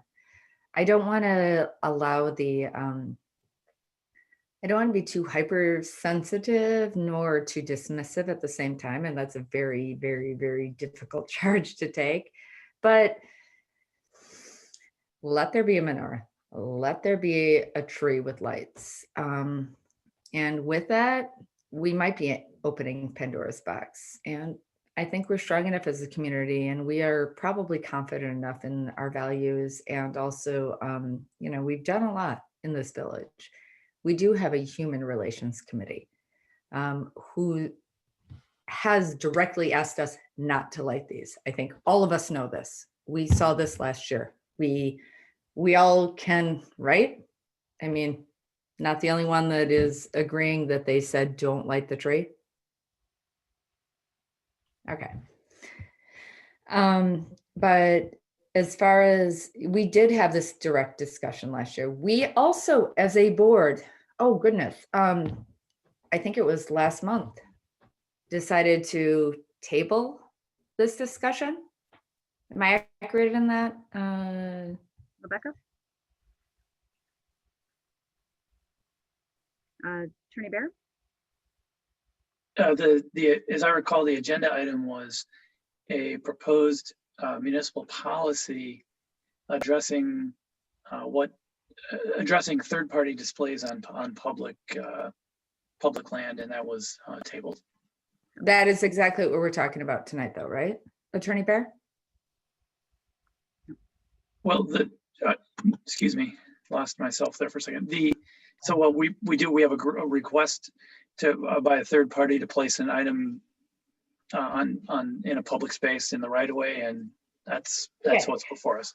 Appreciate that. So where I'm going with this, and this isn't to out anyone or say that we did anything wrong, but this exact same 7-member board of trustees, all elected at large, were asked last month to come up with a policy, which some of the board members decided to table, right?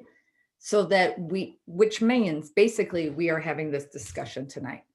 Whether or not we made the wrong decision last month, I don't know. I was one of the people that said, let's vote. So we're here now, and I'm glad we're having this discussion. Are we going to have this discussion next year? Absolutely, because we've tabled the fact that we're going to vote on a policy. So I'm going to say this to the rest of the board members. We're elected to make the difficult decisions, right? Every decision we make, we're going to get some pushback on, okay? And that's fine, because we're not here to make friends. We're here to do the right thing for the right reasons. So in absence of any policy and any kind of piecemeal situation, I'm fine. Let's open it up. Let's let this year be the year of light.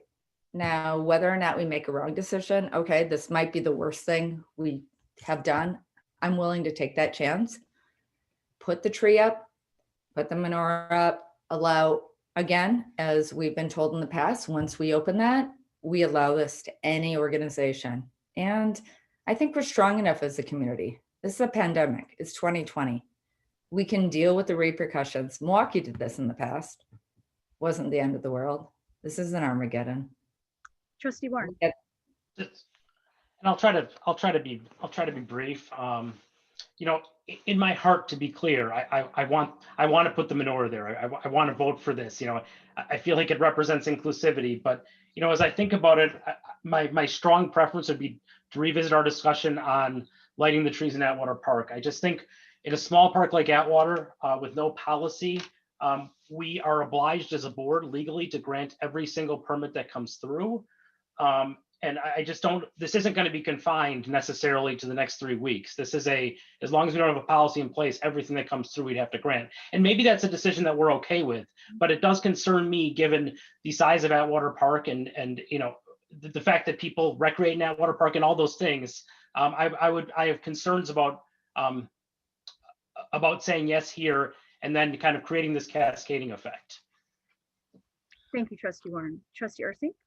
I would have to agree with everything Trustee Warren said. I think this is a really important topic that we should take up as soon as we possibly can, because, while on the surface, this looks like holiday cheer and we're including a menorah and we're lighting up a tree, but opening up that box could be a lot more, than we're anticipating right now. And that kind of makes me a little nervous, even though I do want to see everything there. I want to see, as much as we can light up at Atwater. I want to see it. I'm just not sure what comes next. And that's where the real issue is. Thank you, Trustee Ursink. Trustee Amenta? I'd like to move to approve the application for special privilege for a menorah within the public right-of-way adjacent to Atwater Park, and include that for the, I assume it's 8 nights that it's lit, that one of the outlets be used for the menorah. Second.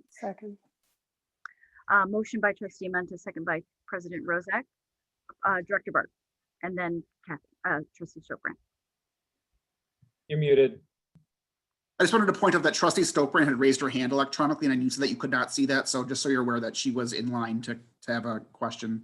Trustee Stokebrand, you just got to butt in. You just got to jump on in there. All right. No more raising your hand in the participants. Oh, pussy button around, Kathy Stokebrand. Okay, thank you so much. What works for me as the chair, because I can't see the raising of the hands electronically, only the host can, which is Sarah. If you could just raise your hand.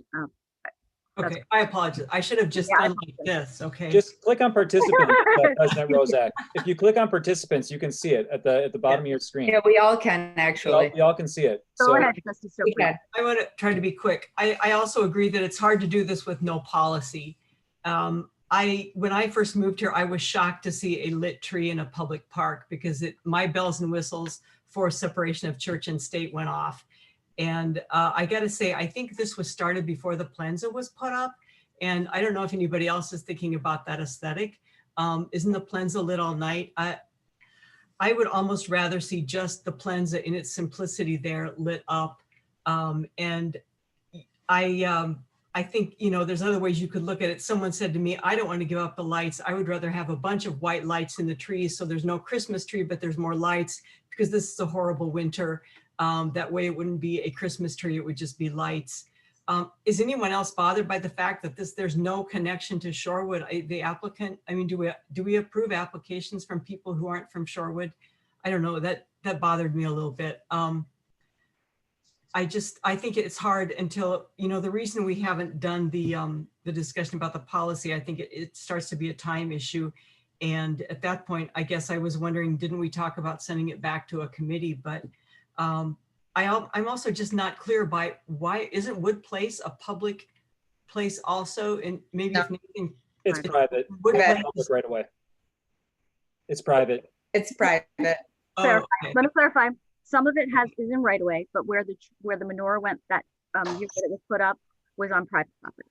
Okay. All right. Thank you. It's all private property, by the way. So with no policy, I will vote no.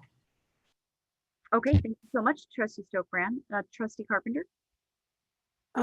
Yeah, so I just wanted to clarify just a couple of things. Unfortunately, I was on vacation when this conversation happened last year. So the vote was 3-3, which is why the motion failed. And unfortunately, I was on vacation and missed that meeting. So, I would have, I really do believe it's a Christmas tree. And, in absence of a policy, I would like to see us move forward with the menorah. And just for some there's sort of two perspectives in response to Trustee Stokebrand's question about them not being the applicant not being in Shorewood. They are part of the Lubavitch Chabad, which is, there are many members that live in Shorewood and they're right on the east side. My son went to their preschool.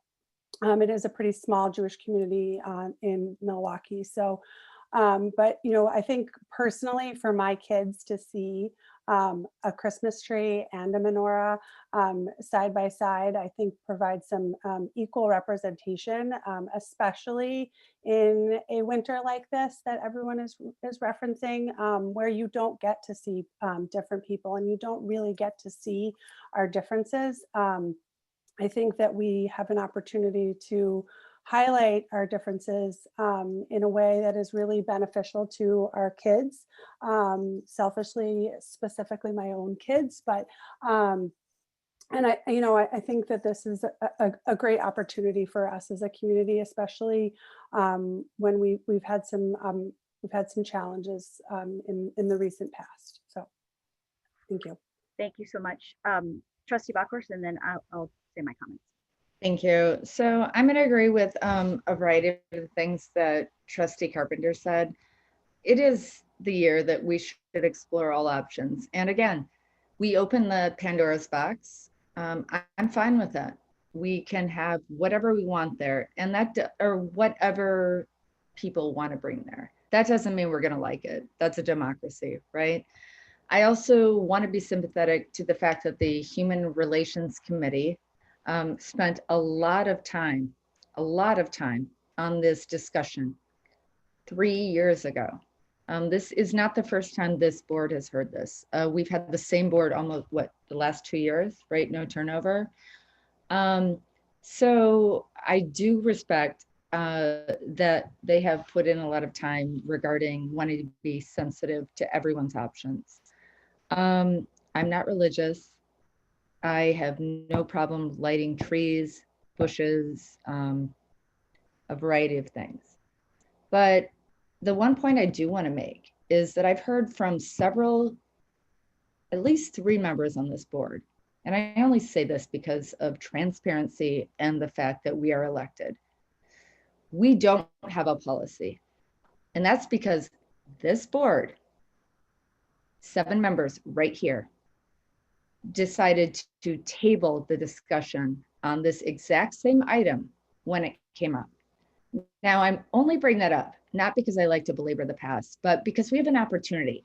So this is what I'm going to ask of everyone here. Take the vote tonight on this issue that we have in front of us.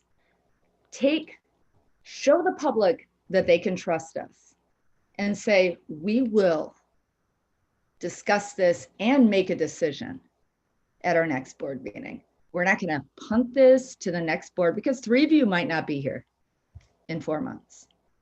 So if you really want to assuage a lot of the concerns that the community has about the functionality of this board, stand up. Let's do it. Let's say we'll vote tonight on this issue and we'll vote as a board, which we've never done, to come together and take up something that we're either too afraid or whatever the reason is. Okay, I don't want to insinuate, but I'm just going to say, come on, guys. So can I amend the motion? Is there a motion on the table? Yes, there's a motion on the table. Correct, Sarah? Yes, there is a motion on the table. You want to read it and then she can provide her amendment? Yes. It is to approve the application for special privilege approval for a menorah within the public right-of-way adjacent to Atwater Park, and that one of the outlets for the Christmas tree be used to light the menorah. Trustee Bachhorst? Okay, there's 2 parts of this motion I'd like to amend. Number 1, can we remove Christmas tree? Because I think we've agreed unilaterally as a pass that this is not a Christmas tree. It's a tree. Okay.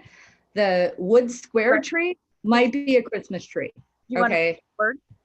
Do you want Sorry? to are you striking a word? Is that what I think that we get a little bit too much in the weeds at times as a board, but I don't think any of us agree that that's a Christmas tree. In fact, I've been on this board for 7 years. Never, ever heard that used as a Christmas tree in regards to this board. So yes, I'd like to do twofold. Number 1, I'd like to say, just strike the Christmas part of that tree. Unless we're going to decorate it and put some Christian symbols on it, which I would vote against. I have no problem lighting it. Okay. Number 2, the second part of my amendment would be that this exact board agrees next meeting, we're going to vote on this policy. Let's finally stand up for what we, you know what I mean? Like we can pontificate and like argue all the live long day, but tabling a decision on something that came to us the next meeting, you guys. Attorney Bear, can you help her write her amendment? I was just going to say, point of order. I don't understand the amendment. Maybe she needs to hear the motion again and give us specific wording.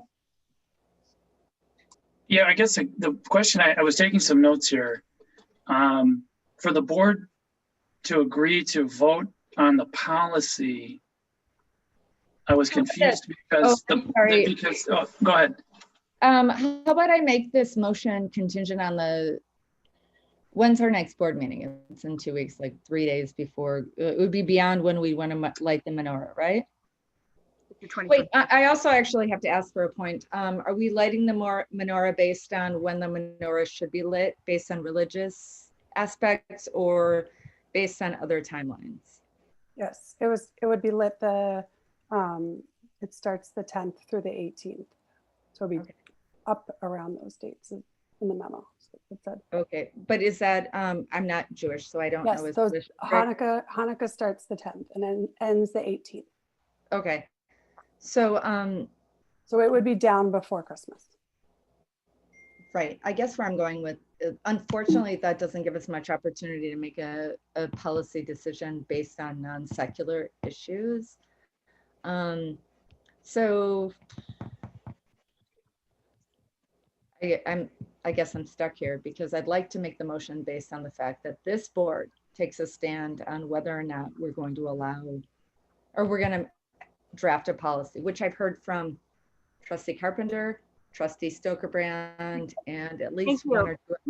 Got it? Can you help us write amendment? Okay, the one thing that I was a little unclear about is where the wording that I had written down was this board agrees to vote on the policy, but the previous policy that was drafted by staff said that generally there wasn't going to be any third-party displays on public property. So if we pass if that's essentially a moot point, the policy is no longer, it's essentially moot. Unless what you're saying is now that we're going to allow third-party displays on the public land, we need a policy to set aside a certain amount of square footage like they did in the Manitowoc case that's discussed in the memo to figure out an application process for how does someone come to the board and do that. Is that what you're saying? Or because I was confused. Okay, yeah, I know this is really confusing because I'm confused as well because we had a very long discussion at the last board meeting and a variety of trustees determined that we would table a policy, right? Based on this kind of stuff, but now we're being asked. The policy passed according to Tyler. Really? What's the policy then? Why are we having this discussion? If the Move to call the question. No, you can't interrupt a person to call the question. I still have so there's a. So I'm asking Attorney Bear what the policy is. When there's a motion to move to call the question. No, that's not actually point of order and point of parliamentary procedure. Second. Nope. Call the roll. No, there is no call of question. You cannot interrupt someone who has the floor to call the question. That's Robert's rules of order. Attorney Bear. Yeah, I will read you the chapter 155. There's an ordinance on this. If you give me a moment, I will pull it up. Thank you so much. I think the chair has made a decision. Can we call? Oh, no, it's not a decision of the chair. It's called Robert Rules of Order, unless we've already allow the rules. Yeah, we all know it. I think maybe we need a 5 or 10 minute break. Since we can't seem to move forward, we can't seem to get an amendment to the motion. We can't seem to call the question. The attorney asked for time. I mean, are you disputing this? I'm waiting for Attorney Bear. Okay, so I'm going to read you verbatim what is contained in the Shorewood Village Code.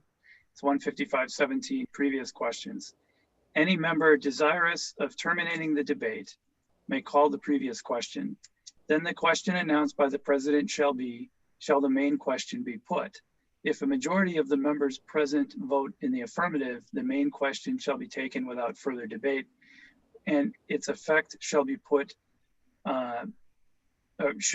shall be to put an end to all debate and bring the board to a direct Is vote. it interruptible though? Is Hang on, first up, it says first upon the pending amendment and then upon the main question. So the question is, do we have actually an amendment on the table that we're calling the question on? It seemed to me that there was an amendment that was being made and it was still being clarified as to exactly what the amendment was.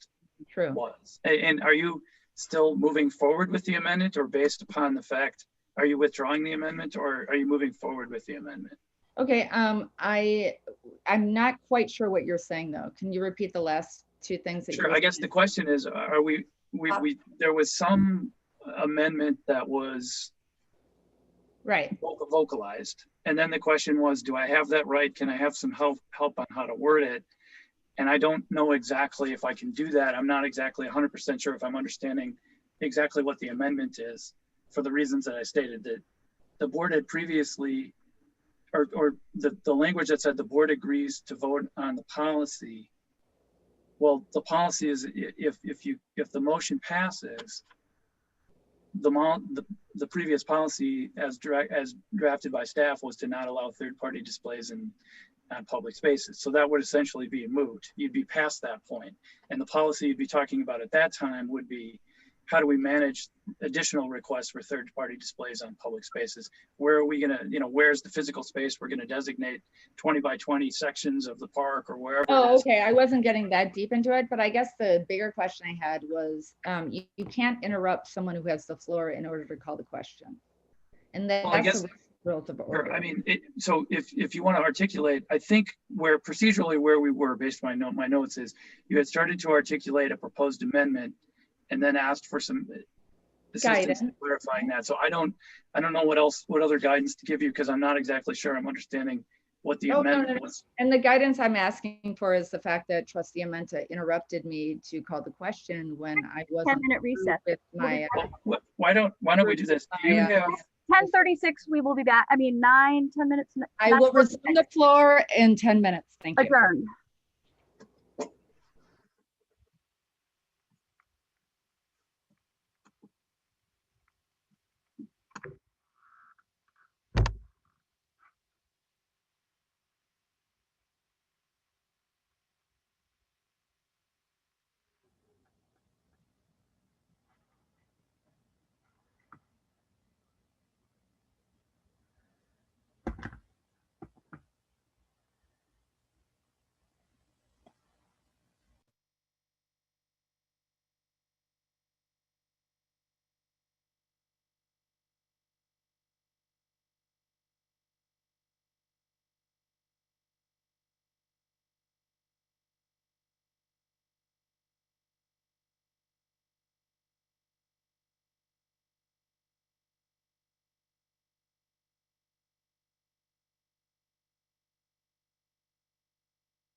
946.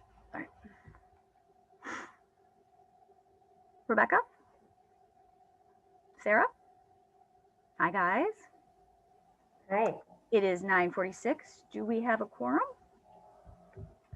I only see 3 of you on right now. Oh, 4. There's 4. 45. Oh, mine says 9:46. I apologize. I can wait a minute. Back, just getting situated. Okay. I love your picture, Wes. Thank you. It's from hiking in the Rockies. I love it. That's a conductor hat though, no? Yeah, my dad used to wear them when I was growing up, so it's kind of my tribute to him. Oh, awesome. Trustee Urson, will you let me know when it's 9:46? Oh yeah, you're good. It's 9:46. Oh, thank you so much. Okay, I'd like to call this village board meeting back to order. We took a short recess and the floor is returned to Trustee Bockhorst. Okay, so I'm going to withdraw my amendment. And this is why. In the absence of a policy, we're just opening this up, Pandora's box. It's a wild, wild west. And I like the lights. I have no problem if they're menorah lights, holiday lights, all the lights. But in the absence of a policy, we do, and I am going to vote yes for this. In an absence of a policy, you guys, which 4 of you tabled last time, and I'm going to vote with you for tonight. We are allowing anyone to put their stuff up. Now, I don't necessarily agree with that. We should have a policy because it's a limited amount of space. I don't think we need to restrict, speech, but at the same time, it's a very sensitive issue. So I'll withdraw my amendment. I don't think anyone seconded. I don't even think I articulated the full amendment. But I do want to recognize this board. Any of you that votes with me tonight on this yes, especially those who voted to table a policy, please at least own that. So that's all I have to say. Thank you, Trustee Bockhorst. Any other comments? I have one. I just, by not having a policy, special privileges are case by case. I just want people to feel confident in their vote, and village board has full discretion for special privilege. Is it special privilege application? And so you might vote for offense in one situation and not another. I just President Rozek. Trustee Ursi.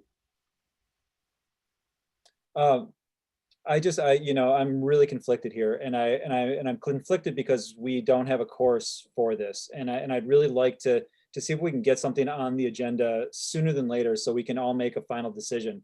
Because I'm really having a really tough time with this particular vote, and I just want to make sure that we create good policy. Right now, this is just terrible policy, and this kind of and I want to make sure that we move forward with this and create good policy here. So, I mean, this is a tough vote for me, but, I would like to make sure depending on how I vote, I would like to create good policy, and I'd like to have something on the books sooner than later, whether it be the next meeting or the next couple meetings, but that's my opinion. Is Rebecca still on the line? Because I do believe we advised the board last time of the process for getting that on another agenda. I believe it was in future agenda, just make a motion in future agenda items and we can get a second and put it back and vote. Is that, I believe that's right, but But also any of you that voted on the prevailing side last time. You have not been recognized, please. Oh, sorry, President Rozek. Do we have a motion on the floor? Point of parliamentary procedure. I asked Rebecca a question. Did she leave the call? She's not answering. You have not been recognized. Anyone could reconsider. We're taking a 5-minute recess. Adjourned for 5 minutes.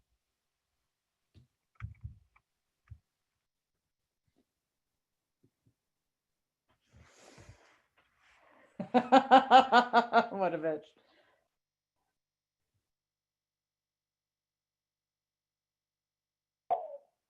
That's crazy.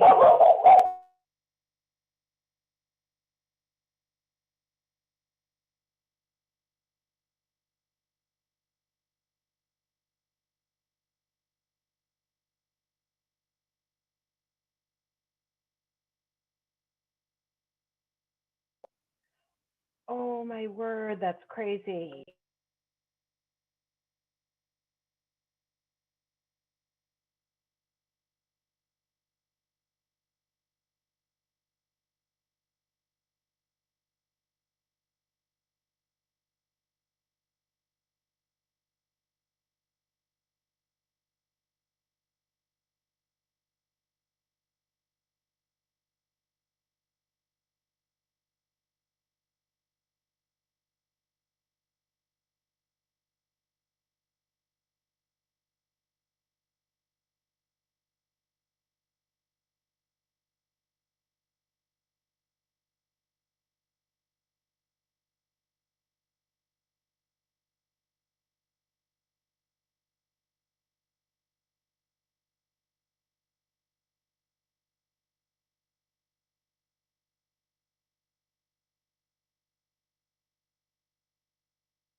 Rebecca or the clerk, do you remember exact time that we took the 5-minute recess? I believe it was 9:48, 10:49 is around that time. Oh, okay, so we're past due. Okay, I'd like to call this village board meeting back to order. I see that we do have a participant in the applicant for the menorah in the audience with his hand raised, and so I'd like to turn it over to the rabbi. Hi. Hi, President. Hi, good evening, everybody. Thanks so much for giving me the opportunity to share a couple of words at this late time. I just want to point something out very briefly. I don't want to take everybody's time. I just want to point something out briefly. It was mentioned that the synagogue that I represent is not in Shorewood. It's actually on the east side. The obvious reason for that is the Jewish community of Shorewood is a relatively small community. And I don't want to say marginalized, maybe is not the right word. When the business improvement district a number of years ago reached out and was looking for a menorah in the first place, which sparked this entire conversation a number of years ago, we were the ones they turned to. There's no alternative. There's just no synagogues and no other Jewish organized community in Shorewood. So by default, they turned to us, the closest synagogue. As was mentioned, we have numerous members in our congregation who are residents of Shorewood. As a matter of fact, somebody on this board celebrated Rosh Hashanah with us on our lawn outdoors. And it was very, very beautiful just to see, Jews getting together in the, minimal amounts that we were able to. But we definitely see ourselves as doing the best that we can to serve the Jewish community of Shorewood, being that we're the closest, realistically, synagogue. We're just 3 blocks south of Shorewood, and we're very proud of that proximity to Shorewood. And we view ourselves as really representing to the best of our ability the Jewish community in Shorewood. Thank you. Oh, thanks so much for being here, and thanks for your application. Trustee Amenta? Okay, I'd like to call the question. Point of parliamentary procedure. Was I second did that. I have the floor before? You do not have the floor. Oh, We you took took a the recess. floor away from me when you took the recess? Clerk, please call the roll. Oh, no, I'm just, point of parliamentary procedure, Nathan Bear. Please call the roll. No, I'm just asking, no, seriously. Please call the roll. Point of whatever the other point is. President Rozek, did you not steal the floor from me to go into recess? I'm waiting for the roll. No, I'm waiting for you to answer. Nathan, do we need a second for call to question? I seconded it. Oh, I'm No, sorry, I didn't hear you. But I can you apologize. take the floor away from me is the bigger question. Well, we took a recess. Was there a motion pending? No, well, yes, I was talking and she just called a recess. No, the amendment was taken back. She didn't want to make amendment. No, but I was still in the conversation. I was still discussing why I was going to vote yes on this tonight. Well, there's since there was no motion pending, And I guess it's up to you as the chair of the meeting as to whether you would consent to allow trustee Bockhorst to Can I read complete the law? her thoughts or Or the ordinance? Do you have Robert's rules in front of you? Because I don't have it. well, I read the ordinance in chapter 155 previously that it's appropriate to call the question. The question was whether or not you would, as the chair of the meeting, would allow the trustee to finish her comments that were being made prior to. Thank you, Attorney Bear. So you're saying you're not going to allow me to finish my comments? Attorney Bear, when someone is recognized on the floor, the law of Robert's rules says, and it gets a second to call the motion, you go immediately to call the motion. No, I think that now you're trying to play attorney. You'd like to read the law?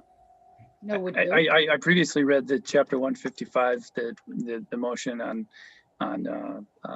calling the question, and there was a second. So I was just noting that the chapter 155 also recognizes that you're the chair of the meeting, and as if you see fit to recognize the discretion, the motion was called and it was seconded. Okay, so if you see fit to interrupt me to call the question and allow Call some the roll, please. then that's Call the what roll. you're Discretion of saying. the chair, call the roll. It's fine. This is to call the question. Trustee Carpenter. Aye. Trustee Warren. Aye. Trustee Bockhorst. Yes. Trustee Stokebrand. Aye. Trustee Ursink. Yes. Trustee Amenta. Aye. President Rozek. Aye.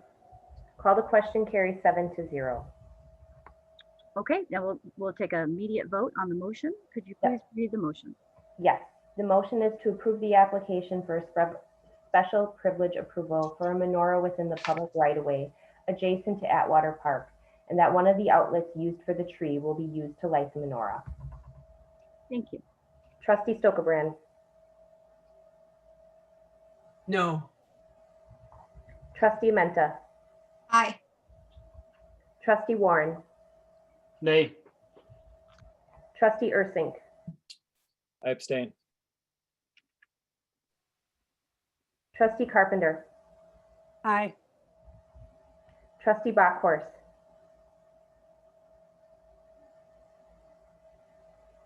Come back to me. President Rosick. I'll wait for her reply. Say just make your decision.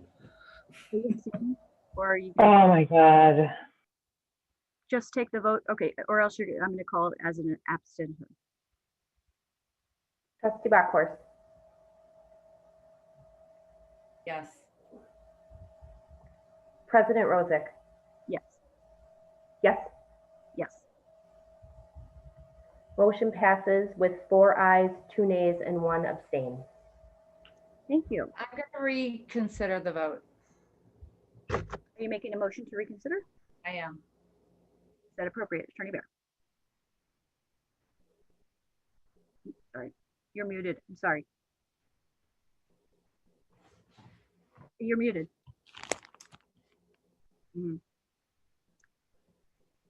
Sorry, I didn't realize I was muted. If you give me a moment, I will read you the exact ordinance in No. chapter 155 of the code that governs motions to reconsider. Is it appropriate at this time? And that's fine, yes or no? I will, I don't need to interpret the law. You can interpret it. right. You know what? I'm looking. I withdraw my reconsideration. I'll stick with my aye. Okay. With the caveat that we're opening Pandora's box, you guys, and in the Oh, absence moving of on. any kind of, Can you please mute her because she does not have the floor? All right, we're going to move on to the next agenda item, which is 9E, new business, purchasing process of outdoor security cameras. Yes, Rebecca or Leanne or Tyler? Yeah, this will be me. I think this one is fairly straightforward. We're going to start the process since it was approved in the budget for the video camera upgrades. The vendor that we currently use, ESS, has quite a bit of infrastructure already in place that this set of upgrades won't touch. If we were to go out to an RFP process for it, there would be, I'm sure, other vendors interested, but a lot of those vendors would have to provide that infrastructure in place, while our current vendor would not. So logistically, I just want to ask the question to the board about potentially foregoing this step and that is outlined in the purchasing policy, since we know that a lot of the costs for the vendors are going to be higher because they'll need to put in a proposal for that additional infrastructure when ESS already has that in place. Thank you, Tyler. I have a question, but I'm going to let the board go first. Trustee Stokebrand, then Trustee Warren, then Trustee Ursink. I did not have a question. Okay, do you want the floor? Okay, Trustee Warren. Thank you, President Rosick. So Tyler, is there any way you give me kind of an order of magnitude of what our savings are if we go with ESS? I don't know if I missed that in the packet, but I didn't quite see it. What are we talking about in terms of savings to us? Yeah, I don't have that answer. We would have to get costs to identify how much those items cost that they already have in place. Just from talking with the experts who have a better understanding of this than I do, some of the things that they have in place are pretty significant. But as far as the dollar amount, I don't have that for tonight. Is it thousands? I get Trustee Warren's question. Do you know the magnitude? Like, Oh, is it thousands? Yeah, I don't know to how many thousands, but I mean, I'm not talking hundreds. I mean, like the main thing that I identified, I'm going to bring up the memo real quick. The VMS platform, I mean, that's the main thing that kind of makes everything run. You know, obviously they don't need, ESS wouldn't need to put that in their proposal, but everyone else would. I mean, that's a fairly significant item. So that's going to already give ESS a pretty significant advantage in the process to begin with. Okay, Trustee Warren, do you have anything else? Oh, No. Okay. Trustee. Thank you, Tyler. Percy? I'd like to make a motion. Okay. So I move to authorize staff to forego a formal RFP process and work with Engineered Security Solutions to complete the installation and upgrades of security cameras on village property. Second. We have a motion by Ursink, a second by Trustee Amenta. I do have a question. The purchasing policy, when we wrote it, had two objectives. The first objective is to bid out projects that are using taxpayers' money to try to get the lowest price for bargaining, you know, for competitive pricing. But the second was more debated in committee when we were writing it in the budget committee, and that was to provide equal opportunity to all. And so I think that's just as an important goal, and potentially there is a minority vendor that might bid on it, and that might sway my vote to give equal opportunity to someone else. So price isn't the only thing for me, and I just wanted to state that that conversation was at committee years ago, so I just wanted to reiterate that that's very important to me. So I will be voting no on the motion. President Rosick. Yes. So, you know, I think a lot of us have the similar, let me back up.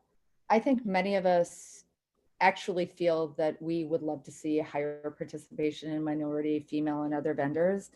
But the thing that this board has yet to do in the 3 years that you've served as president is to create a policy that would ensure it, like the city of Milwaukee has, like the city, many of the cities across the state of Wisconsin have. And as the past president of the League of Wisconsin Municipalities, I can hand deliver so many different ways that this village could actually put our money where our mouths are as far as creating those kind of policies.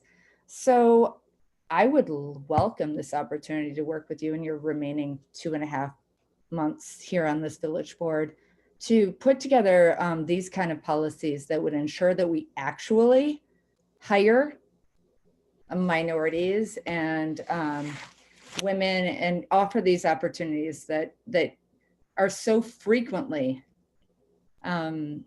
just like lovingly spread out there. So would you make that commitment tonight with me that we're going to actually create a policy that we it's on the future agenda list to do just that purchasing policy. Sorry, what? It's already on there. No, it's not in the purchasing policy. What your purchasing policy does is it requires certain things to happen, but it does not require that we hire minorities in any regard. So if you want to work with me on that, you can make that statement tonight. Bingo. I would love that. Let's do it. So I'd say that we meet on Fridays at like 8 a.m. Work for you? I'm going to introduce it again in future agenda items later tonight. You can make it the second. Next, anyone else have a question? So I'll take that as a yes. Thank you. No further questions. Do we have a motion on the table? And a second. Okay, go ahead and take the roll. Trustee Backhorst. Yes. Trustee Stokebrand. Aye. Trustee Carpenter. Aye. Trustee Menta. Aye. Trustee Ursink. Aye. Trustee Warren. Aye. President Rosick. No. Motion passes 6-1. All right, thanks so much. We will now move on to the next agenda item, which is new business 9C, Public Safety Committee report and possible action on police union complaints.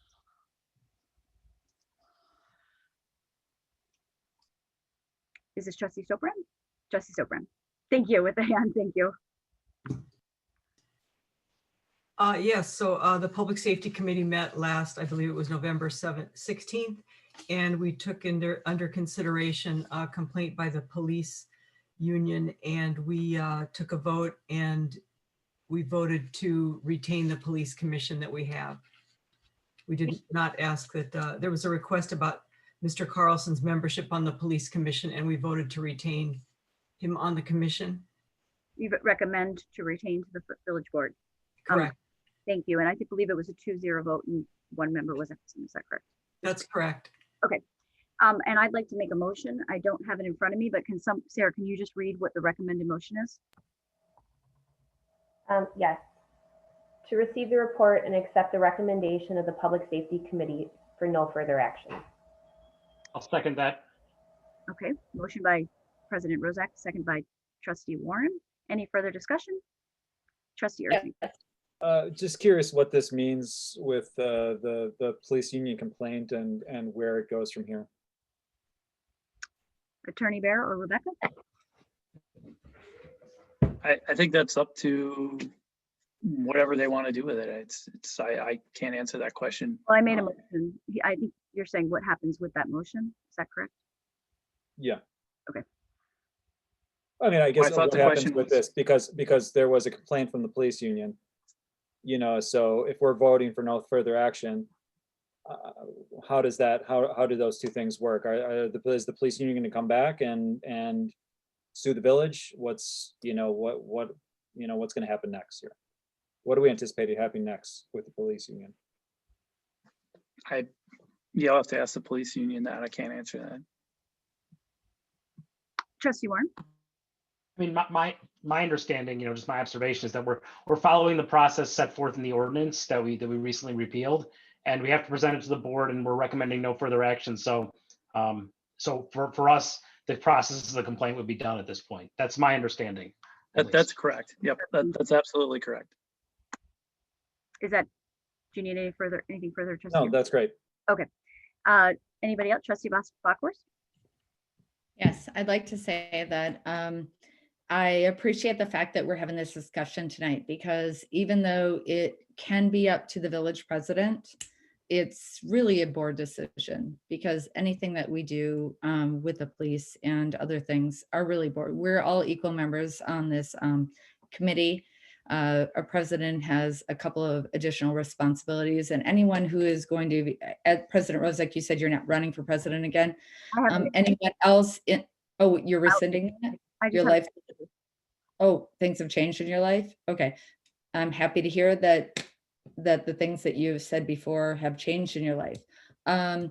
Regarding anyone else that would be running or contemplating running against you, since you're probably running for village president again, should know is that we're a collaborative board, and decisions in the past have always been made as such. Really, we're all elected at large, including the village president. A village president is not elected by the membership of this board.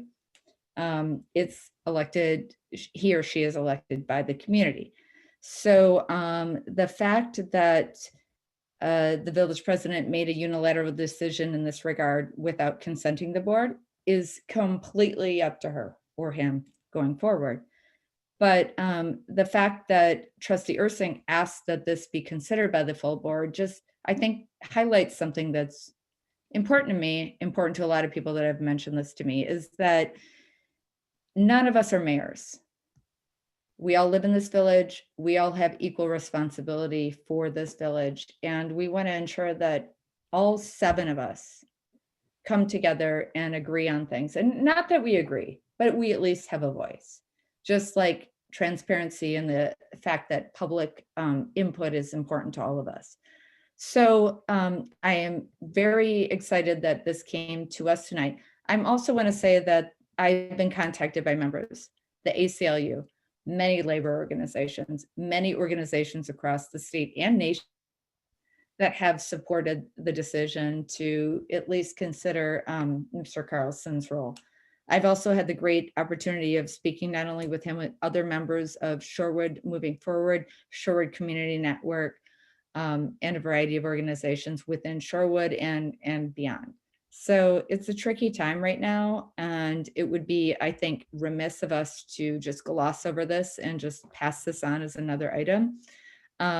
So again, I appreciate the fact that Trustee Ursink made the decision to bring this to the full board so that we could have this discussion tonight, because some things should not be glossed over.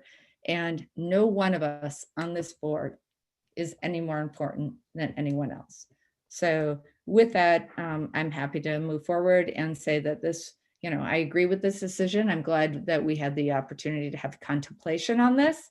And going forward, I would expect anyone else who runs when President Rozek, who said before that she wasn't running again for president, runs in that place, would understand how important it is for this board to have collaboration and that we have the opportunity to speak. So thank you.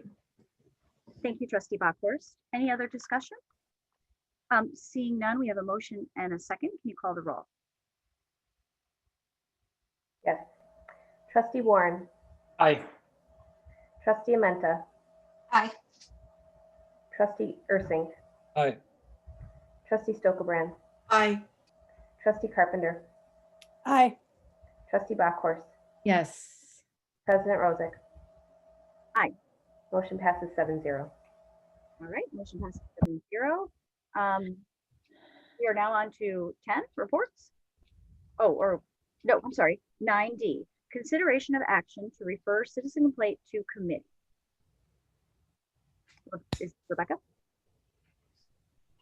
Or Good evening. hi. Can you hear me? Yeah. Oh, okay, sorry. I just used my sound before. So this item comes to you before this evening and pursuant to 155-23, seeking the board's direction as to which committee to refer this complaint to. Standing committee. Trustee Bachhorst. I move to refer this item to public safety, as it is a public safety option. Is there a second? I'll second. Okay. We have a motion by Trustee Bachhorst, a second by Trustee Warren. Trustee Menta. I believe the memo says that I may be reading it wrong, but I believe the memo says that the complaint against the chief and the deputy chief should go to the police commission. Is that not right? Under Wisconsin statutes. So I'm going to vote no on this because I think that the complaint against those two individuals should go to the police commission. And I believe the complaint against the village attorney should go to Judiciary Personnel and Licensing Committee. Thank you. I concur. Trustee, anybody else? Before I recognize Trustee Bachhorst, I just want to make sure everyone has their turn. Okay, Trustee Bachhorst and then Rebecca.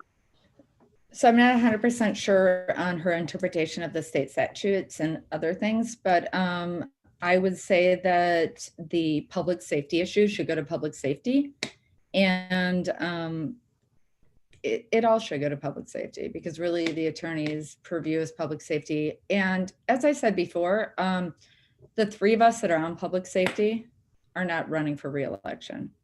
So I get that. Well, I actually don't understand a lot of the things that are going on regarding this complaint, but I'll stand by my motion, and I appreciate Trustee Warren's second on this, that let's take this to public safety where it belongs, where we can make an unbiased decision regarding how we should proceed.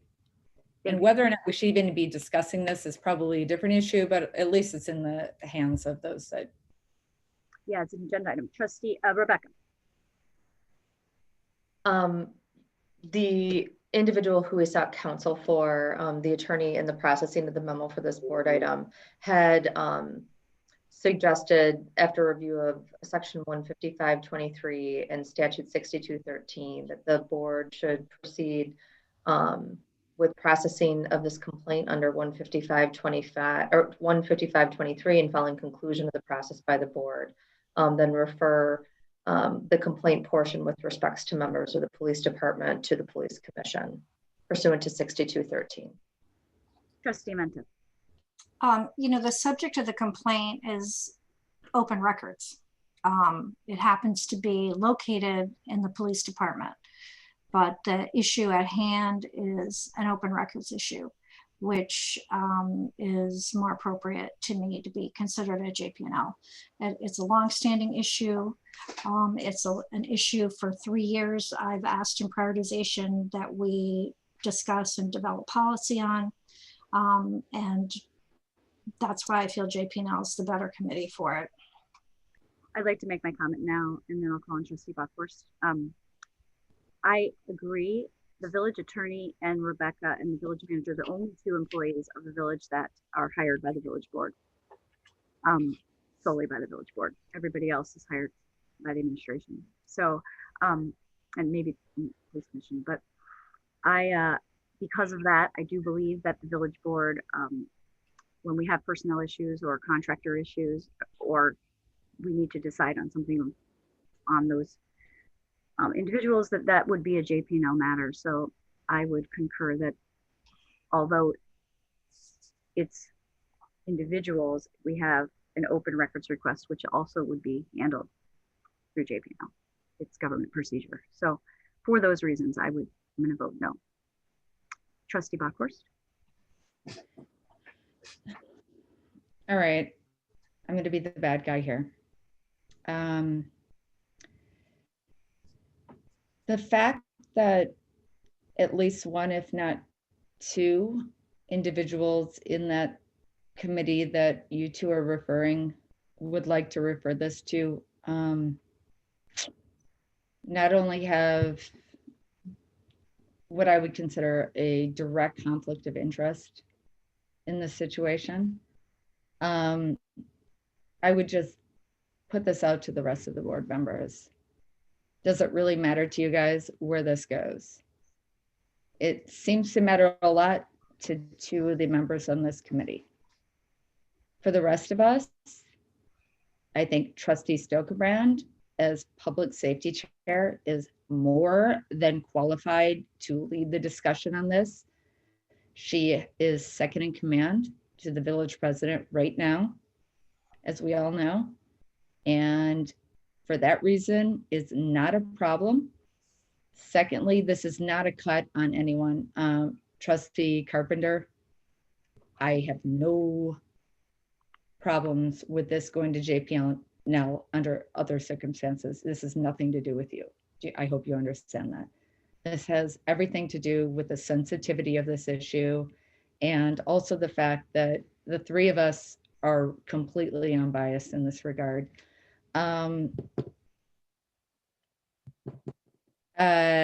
I get that it's inconvenient for this to be discussed, President Rozek, Trustee Amenta, but I'm going to say this is a police issue matter. The fact that we're even discussing this right now after we've changed the policy on 155 dash is kind of a moot point, but this is a public safety matter. This deals directly with our village attorney and with a citizen request dealing with police matters. The fact that we're going to rewrite this and slide this over to a different committee, I don't agree with it all. And also, I'm going to mention this. We are undergoing right now the police organizational study. The Public Safety Committee is entrusted with a lot of responsibility. This falls within that responsibility, 100%. There's absolutely no way this doesn't. This is not a board policy. This is not, there are state statutes. There are state laws that dictate this. So this goes within public safety. I feel that skirting that is more of a political thing. And none of us want to deal with that. We're going to have a contentious spring election, most likely. Shorewood hates their spring elections.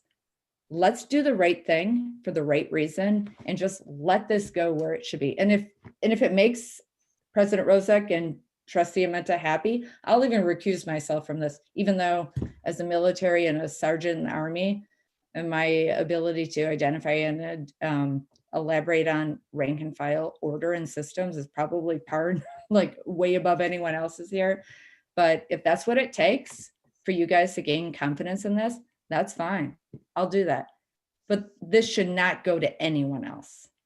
Thank you, Trustee Bachhorst. Trustee Amenta, and I just want to say, I don't think anybody has a conflict of interest in this. I don't see any conflict of interest issues at all. But I also note that the outside attorney did say it is plausible in these circumstances, the board may conclude that it can resolve this complaint by simply reevaluating the current public records policy and directing that an updating of the policy be undertaken that is reflective of the board's policy desires and current best practices. So, motion. you know, Let's do it. there's a motion on the floor. Well, I just put that out, that is something that. the Move outside- it. We can do If it. you could Trustee please, Bachhorst, if you could you do please not have stop the floor. interrupting me. You know, in addition to calling members of this board derogatory names for women, I wish you would not interrupt me. So you know, I just wanted to note that that was a recommendation. I mean, I think we need to do that in either case, but you know, that may be another avenue for approaching this complaint. Thank you, Trustee Menta. Anybody with their hand raised? All right, we have a motion on the floor and a second. Is the clerk here? And can you call the roll? What's the motion again?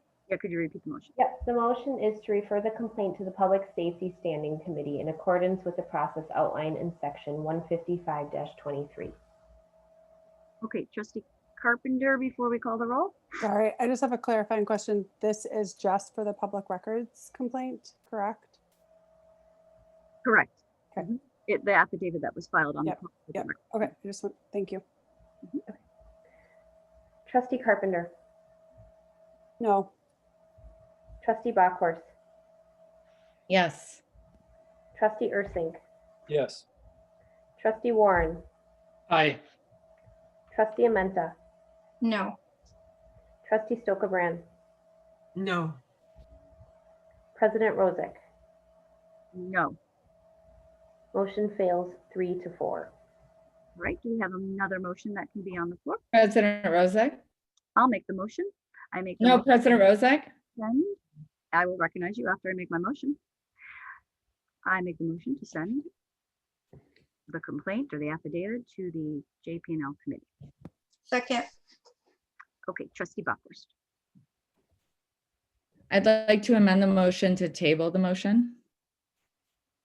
Do we need a second? I don't think And that's- Carpenter does everyone out at this moment. Oh, a different motion? I'm not quite sure, actually. That's not a valid amendment to a motion. Really? Tabling is itself a motion. It's not an amendment to a motion. You just have to vote no. Okay. All right, so we have a motion and a second. Is there any other discussion? If not, can you please take the roll? Trustee Stokebrand, Aye. Trustee Bachhorst, No. Trustee Ursink, No. Trustee Carpenter, aye. Trustee Amenta, Aye. Trustee Warren, Aye. President Rosick. Aye. Motion passes 5-2. Okay, motion passes 5-2. Thank you. We will now move on to the next agenda item, which is 10A, reports of village officials, village president. I do not have a report for today. So I will move on to village trustees, and there appears to be an item here. And then after that item, we'll see if anybody else has a report. Trustee Bachhorst.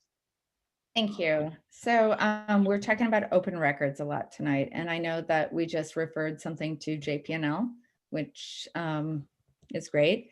One of the league reports and the National League of Cities and other things deals with open records requests. And we're having a lot of discussions on this board regarding open records requests. So my report has to deal threefold, I will say. Number one is historical. What has this village done and how could we be better? And that's actually the most important thing, because as a fiduciary, we want to decrease not only the burden on the taxpayers, but also enrichen the livelihood and the experience of anyone that comes to Shorewood to live, work, and play. So a couple of years ago, we had 2 of our current board members file an open records request on our village. And the information is contained within our board packet. But for those of you who are here and witnessing and don't have access to the board packet, or just don't have the historical knowledge that I do, because as the longest standing board member, I've seen a lot. I was first elected in 2013, and I've seen our board, I'm not going to say evolve or devolve, but go through some significant changes. And I'm hoping that we will get to a place where we can have other significant changes. So at the time, Trustee Rozak and Trustee Amenta filed an open records request against our village. Now, this was way back in 2017. This was dealing with the metro market. And I bring this up for a variety of reasons. One, because we're opening up, or reopening, I should say, a lot of things on this board, things that we've discussed time and time and time and time again. For example, the village attorney's contract. That is something that we have discussed and are discussing time and time again. But notwithstanding that, we have a policy in the state of Wisconsin and the nation of transparency, and that is a great thing to have when you're dealing with elected officials and we're dealing with village government. And part of that is when anyone wants information, they have access to it, provided that it does not get in the way of either business deals that are ongoing or other things that are generally involving what are they called? Personnel, right?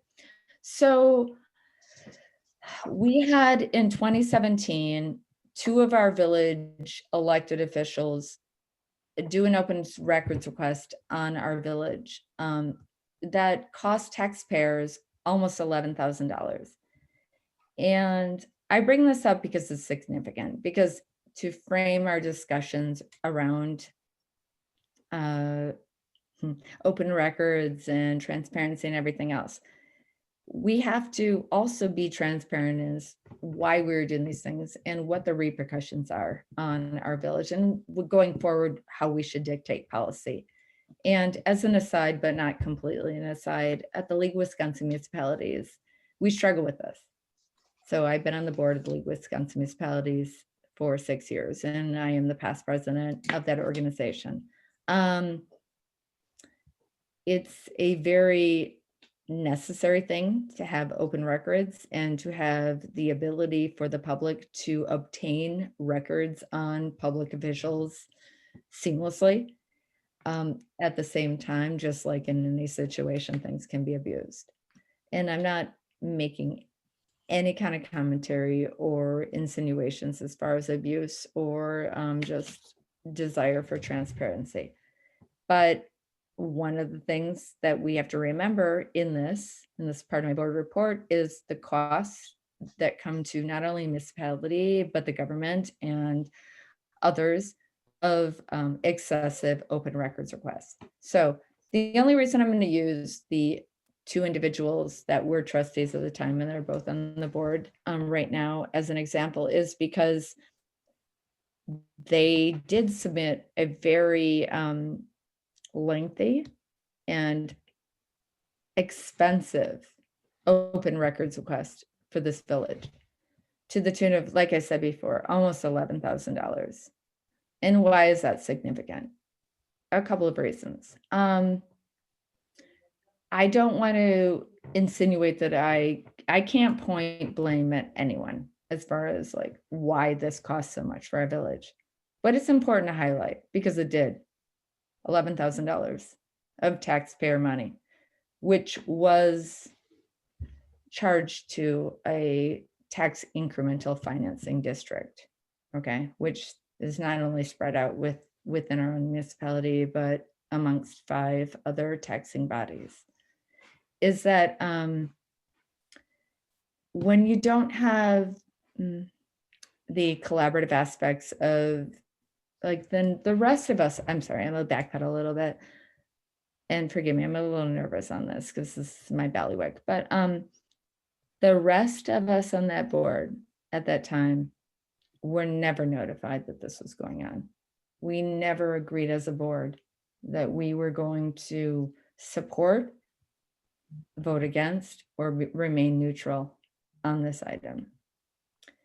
And this, I think, fundamentally comes down to trust and where we are. And we have certain fiduciary responsibilities, certain things that statutorily that we must abide by. And those are open records requests. And that's something our village has been doing, has been dealing with a lot of open records requests of late. I know that one of the items tonight that we just voted on and agreed not to put in public safety, but JP&L was exactly that, right? An open records request, and to look at whether or not that was handled correctly. Coincidentally, the same person that's been put under the microscope as far as open records requests are concerned is the same person that had to deal with this open records request that I'm referring to right now. So how do I say this?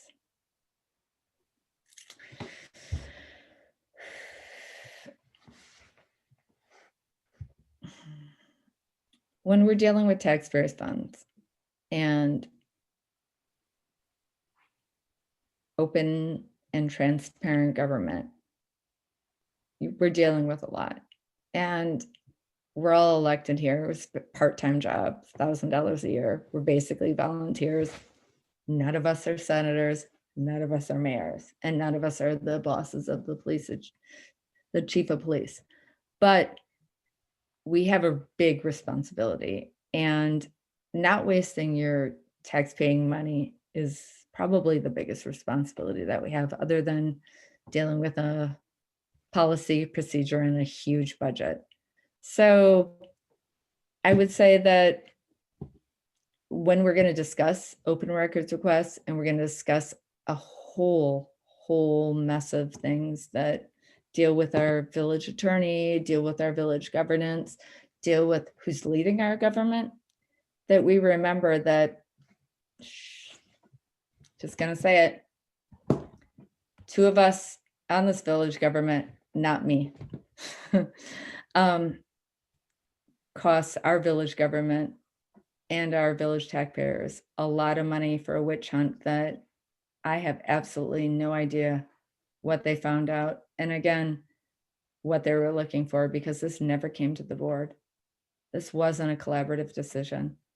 This was 2 individuals who behaved in a very rogue manner and did I forget how many, it was 50, 60 keyword search, which again involved a lot of scrutiny, redaction, and other things to ensure that your public records are safe when people do public records requests.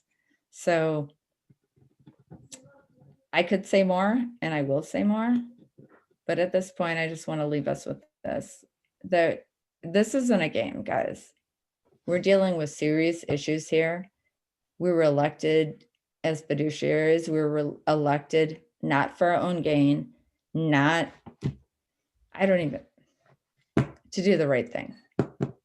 And I don't feel that this, I don't know, let me rephrase. I know that this board has the ability to do that. And it's going to take a good amount of introspection and putting aside a lot of things in order for us to do that. So when we're talking about public records, when we're talking about a variety of things, we need to keep multiple variables in in the back burner, I'll say. I'm sorry, I'm not the best with words at times. So anyway, thank you. Thank you, Trustee Bachhorst. Does anyone else have a trustee report? Trustee Ursing. Yeah, I just wanted to say that the bid held a really successful, sort of socially distanced Santa, holiday situation in the business district. It went really well. I give a lot of credit to Steph Salvia, as to the School of Rock, to Santa Claus, and to various other people that really helped with this event. It was great to see people out.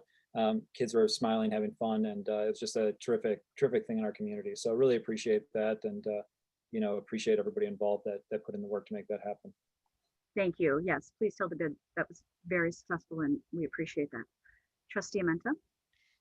Yeah, kind of in that vein. I've been doing some shopping a little bit early because we celebrate a little bit earlier, and my kids are a little bit older now, so I did just go and buy gift certificates for them at 2 of our local stores in Shorewood, and I'd like to urge everybody, of course, to shop local for the holidays.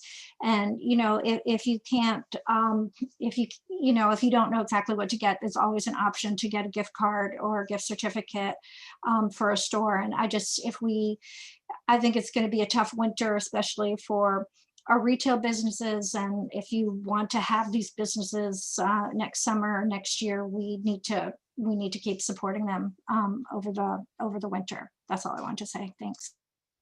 Thank you, Trustee Amenta. Trustee Stokbran.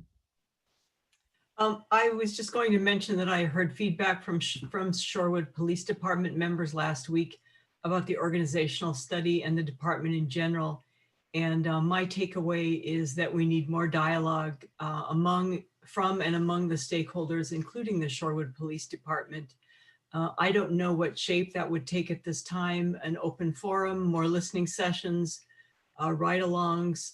They're doing with foot and bike patrol. I've signed up for one later this week, and I encourage everyone to do that also. But it's just something to think about going forward.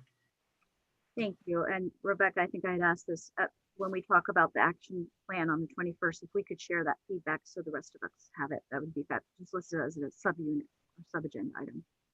Thank you, Trustee Stokbran. Trustee Carpenter. I just had a question about Trustee Stokbran's report on ride-alongs. Are those still happening with COVID? I was muted. I am doing a walk-along.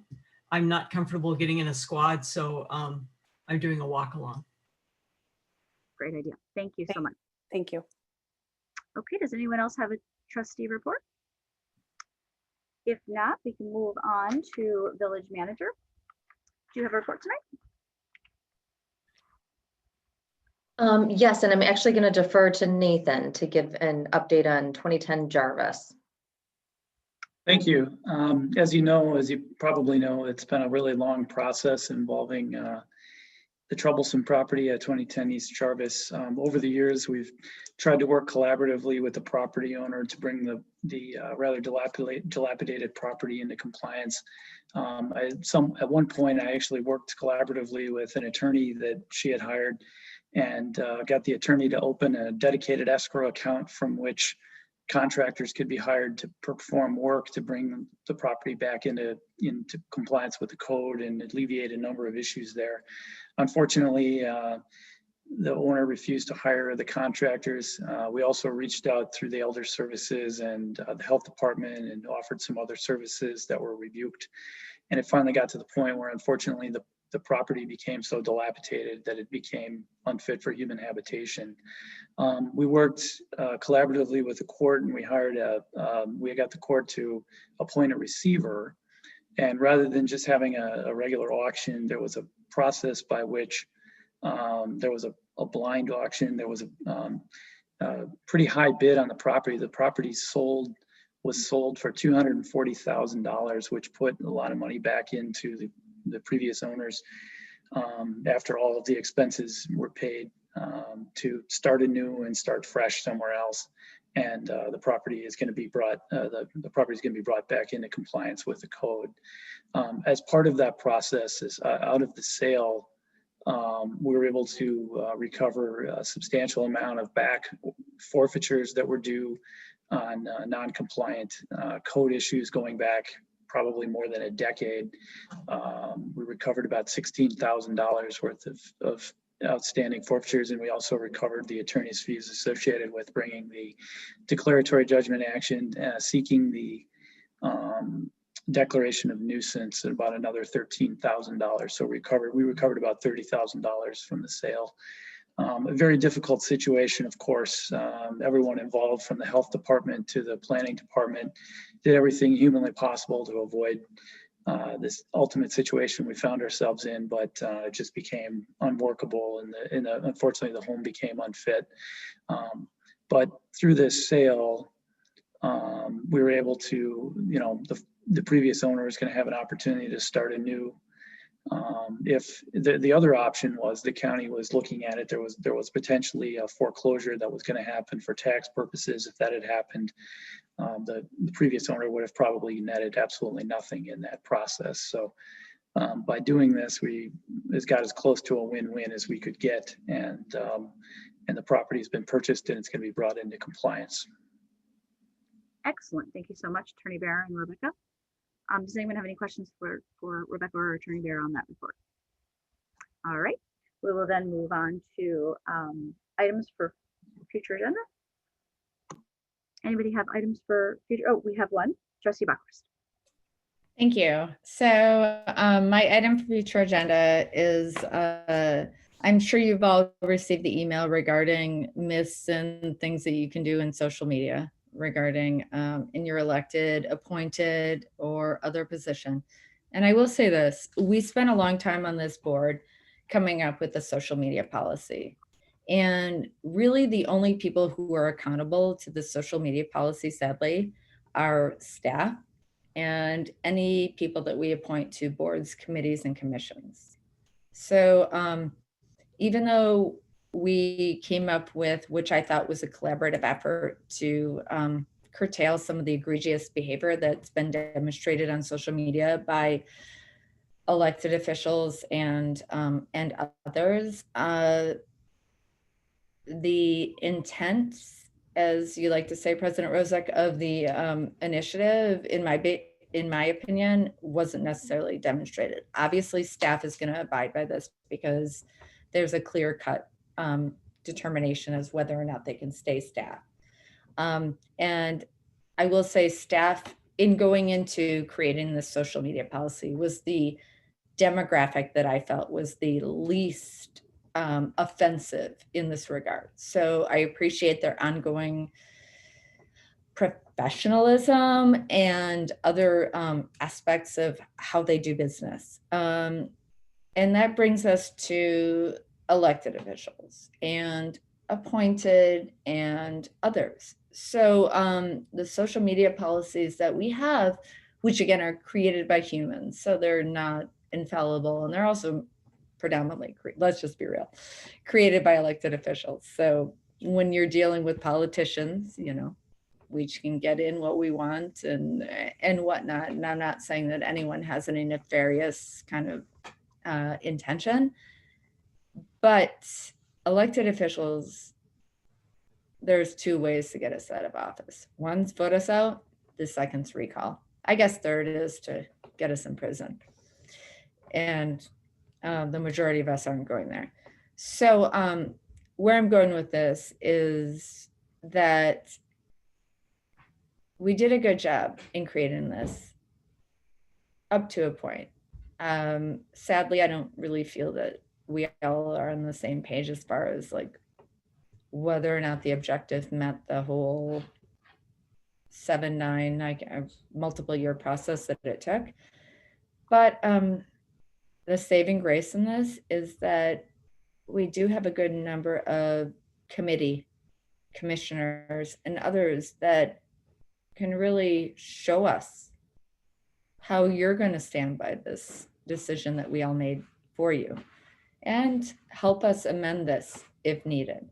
So the original point of putting this on the agenda for items for future consideration was for us to determined whether or not we wanted an analysis of our policy, whether or not, you know, we wanted to bring in an outside interventionist, but I'm gonna just back away from that because I feel that we've spent a fair amount on consultants and other things for that have proven in some regards to be monumentally beneficial, in other regards of just like confirmation bias-esque. So I guess I'll just leave it with us as on this board. And Trustee Amenta, if I put myself on non-camera, that doesn't mean I'm not here. But I know on social media that does mean that to you because you've stated it as such. But what I'm saying by this, I'm kind of jesting. Forgive me, President Rosick. Let's have some fun here for once.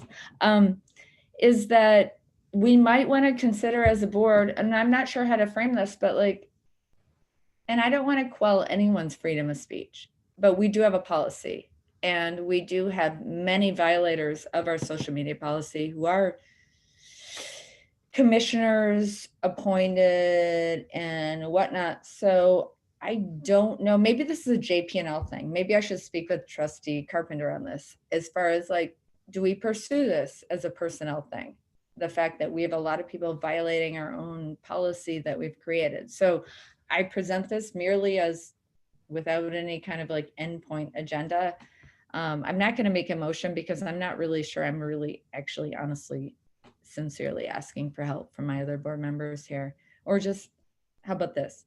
Just like you do in any time that you don't want to put someone on the spot, let it lie, think about this, and think about if we do need to examine this. And if we do, it's probably a JP&L thing because I think we have a lot of people violating our own social media policy, and whether or not we want to rescind the policy, amend the policy, or actually apply the policy, that's incumbent upon us. So that's where I'm going to leave it. So thank you. Does anyone have a motion on the future agenda item? No? Okay, we'll move on. Thank you so much for that update. Sorry, I'd like to make a motion. Go ahead. I would like to move for, or maybe if Rebecca can clarify if it's already on the future agenda item list, but for future agenda items for us to revise the religious artifacts on village property policy or create policy.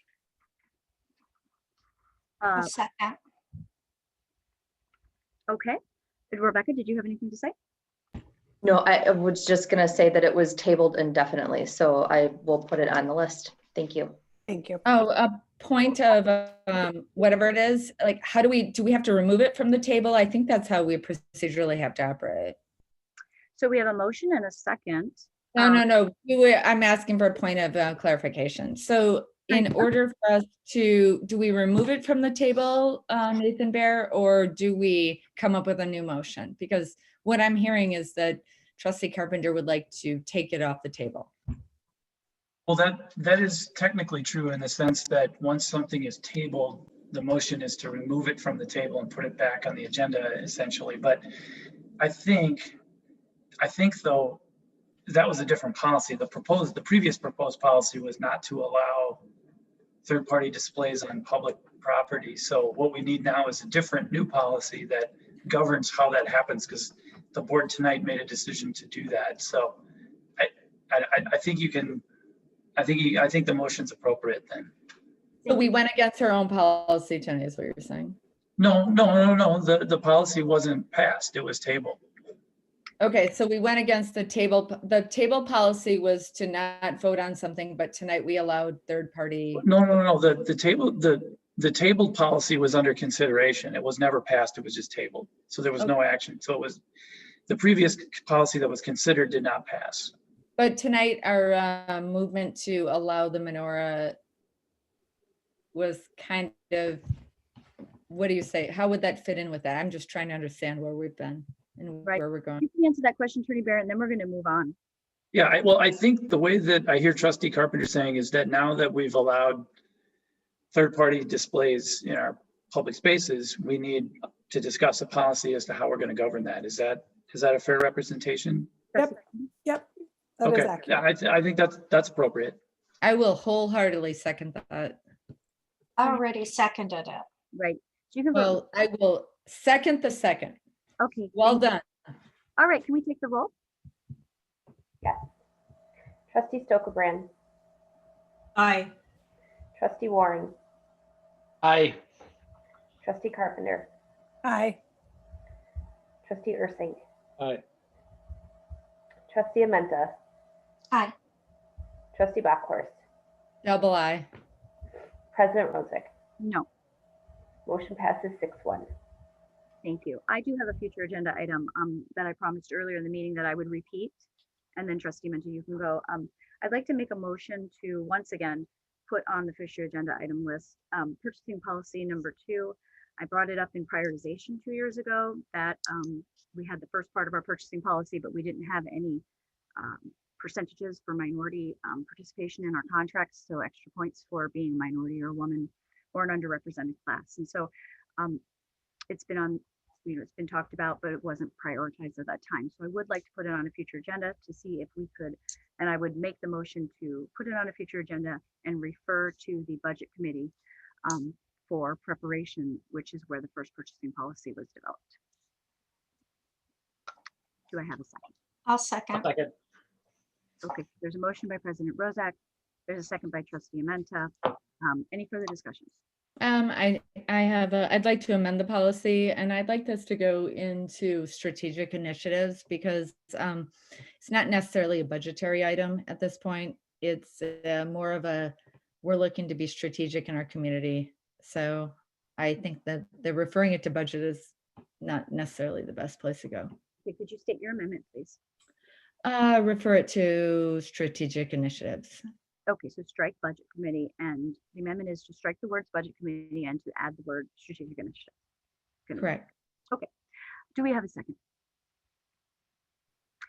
If not, amendment fails. Any other further discussion? All right, take the roll call, please. Trustee Warren, Aye. Trustee Ursink, Aye. Trustee Amenta, Aye. Trustee Stokebrand, Aye. Trustee Bachhorst, Yes. Trustee Carpenter, Aye. President Rosick. Aye. Motion passes 7-0. Someone had their hand up? Trustee Menta. Yeah, I had 2 items. One is I'd like to discuss a policy of muting members or some other form of censure who address other members of the board by swear words. I'll second that. Any further discussion? It would be a village board policy. Trustee Ursink. Yeah. Can you define swear words? Like what's the definition of a swear word? As an example. Do you want me to give you all of them? Yes. I I think if we I don't create this think I sort of policy, publicly- we'd have to figure out a list of acceptable and unacceptable words. I don't, so if you just say a swear word, we'd have to figure out what is acceptable and what is not acceptable. And that, I agree. We would have to do that, but I think we all kind of know them when we hear them. And, whatever our personal feelings about each other are, we're here to do a job. We're here to, work together the best we can. And using that kind of language towards each other is just not, I don't know. It's beyond the pale. I agree. You know what I mean? It's beyond the pale. I think we can all agree. Definitely. I don't think we necessarily Definitely. need a policy. I think we can all agree that's just unacceptable on the board here. And And yet it happens. I So what do we do? understand. Hopefully we learn what from our do we do? mistakes. Yeah. What? We have a motion. Second, Trustee Bachhorst. I said, hopefully we learn from our mistakes. So is calling, I agree with what Trustee Ursink said. So is calling stupid or agreeing that you like I would love to hear what Trustee Amenta would have to say as far as this is concerned, but I also agree with Trustee Ursink that I think we all know what is acceptable behavior. So why don't you get it out, Trustee Amenta? Why don't I what? Get it on the record. Just get it on the record instead of beating around the bush. Tell us what you really want to say right now. Does anyone else have any I comments? already made a motion. I've said what I want to say. Yeah. You do not have the floor, please. Okay. Anybody else have any comments or discussion? If not, we'll call the roll. Trustee Stokebrand, No. Trustee Warren, Aye. Trustee Menta, Aye. Trustee Ursink, No. Trustee Carpenter, Aye. Trustee Bachhorst. In absence of defining what a swear word is, no. President Rozek. Aye. Okay, Motion- and I have a motion second. passes. Trustee Amanda, thank you so much It for the. fails. It failed, didn't it? No, it No, passed. it I have passed. 4 ayes and 3 noes. So we've just defined Oh, that was the freedom of motion. speech. Was there an I'd amendment? like to hear it. Was there an amendment we didn't vote on? There was no No. amendment. No amendment. No, Okay, this can was- you repeat the motion and tell us if it failed or passed? Yep, so it was a policy to address censorship and swear words with village boards and committees. And it, I have Trustee Stokebrand voting no, Trustee Warren voting yes, Trustee Amenta voting yes, Trustee Ursink voting no, Trustee Carpenter voting yes, Trustee Bachhorst voting no, and President Rozek voting yes. Okay, that's correct. Yeah. 4-3. Trustee Stoke- Stokebrand has I had one other item. I had one other. Hold on. What? Please. I know you do. I just want to make sure it's not a clarifying vote question. Trustee No, Stokebrand. no, no. We're done with the vote. No, I'm not asking Trustee Stokebrand if she needed to clarify something. I move we adjourn. Oh, no, she has another. Second. Okay, let's take the roll call on move to adjourn. Trustee Ursink, Yes. Trustee Bachhorst, Yep. Trustee Carpenter, Okay. Can I swear on that? Just kidding. Trustee Carpenter, Yes. Trustee Warren, Aye. Trustee Amenta, No. Trustee Bachhorst. Definitely. Oh, I'm sorry, I already called you. President Rozek No. and Trustee Stokebrand. Aye. Motion passes 5-2. Thank you so much. You guys have a great evening. We'll see you in 2 weeks.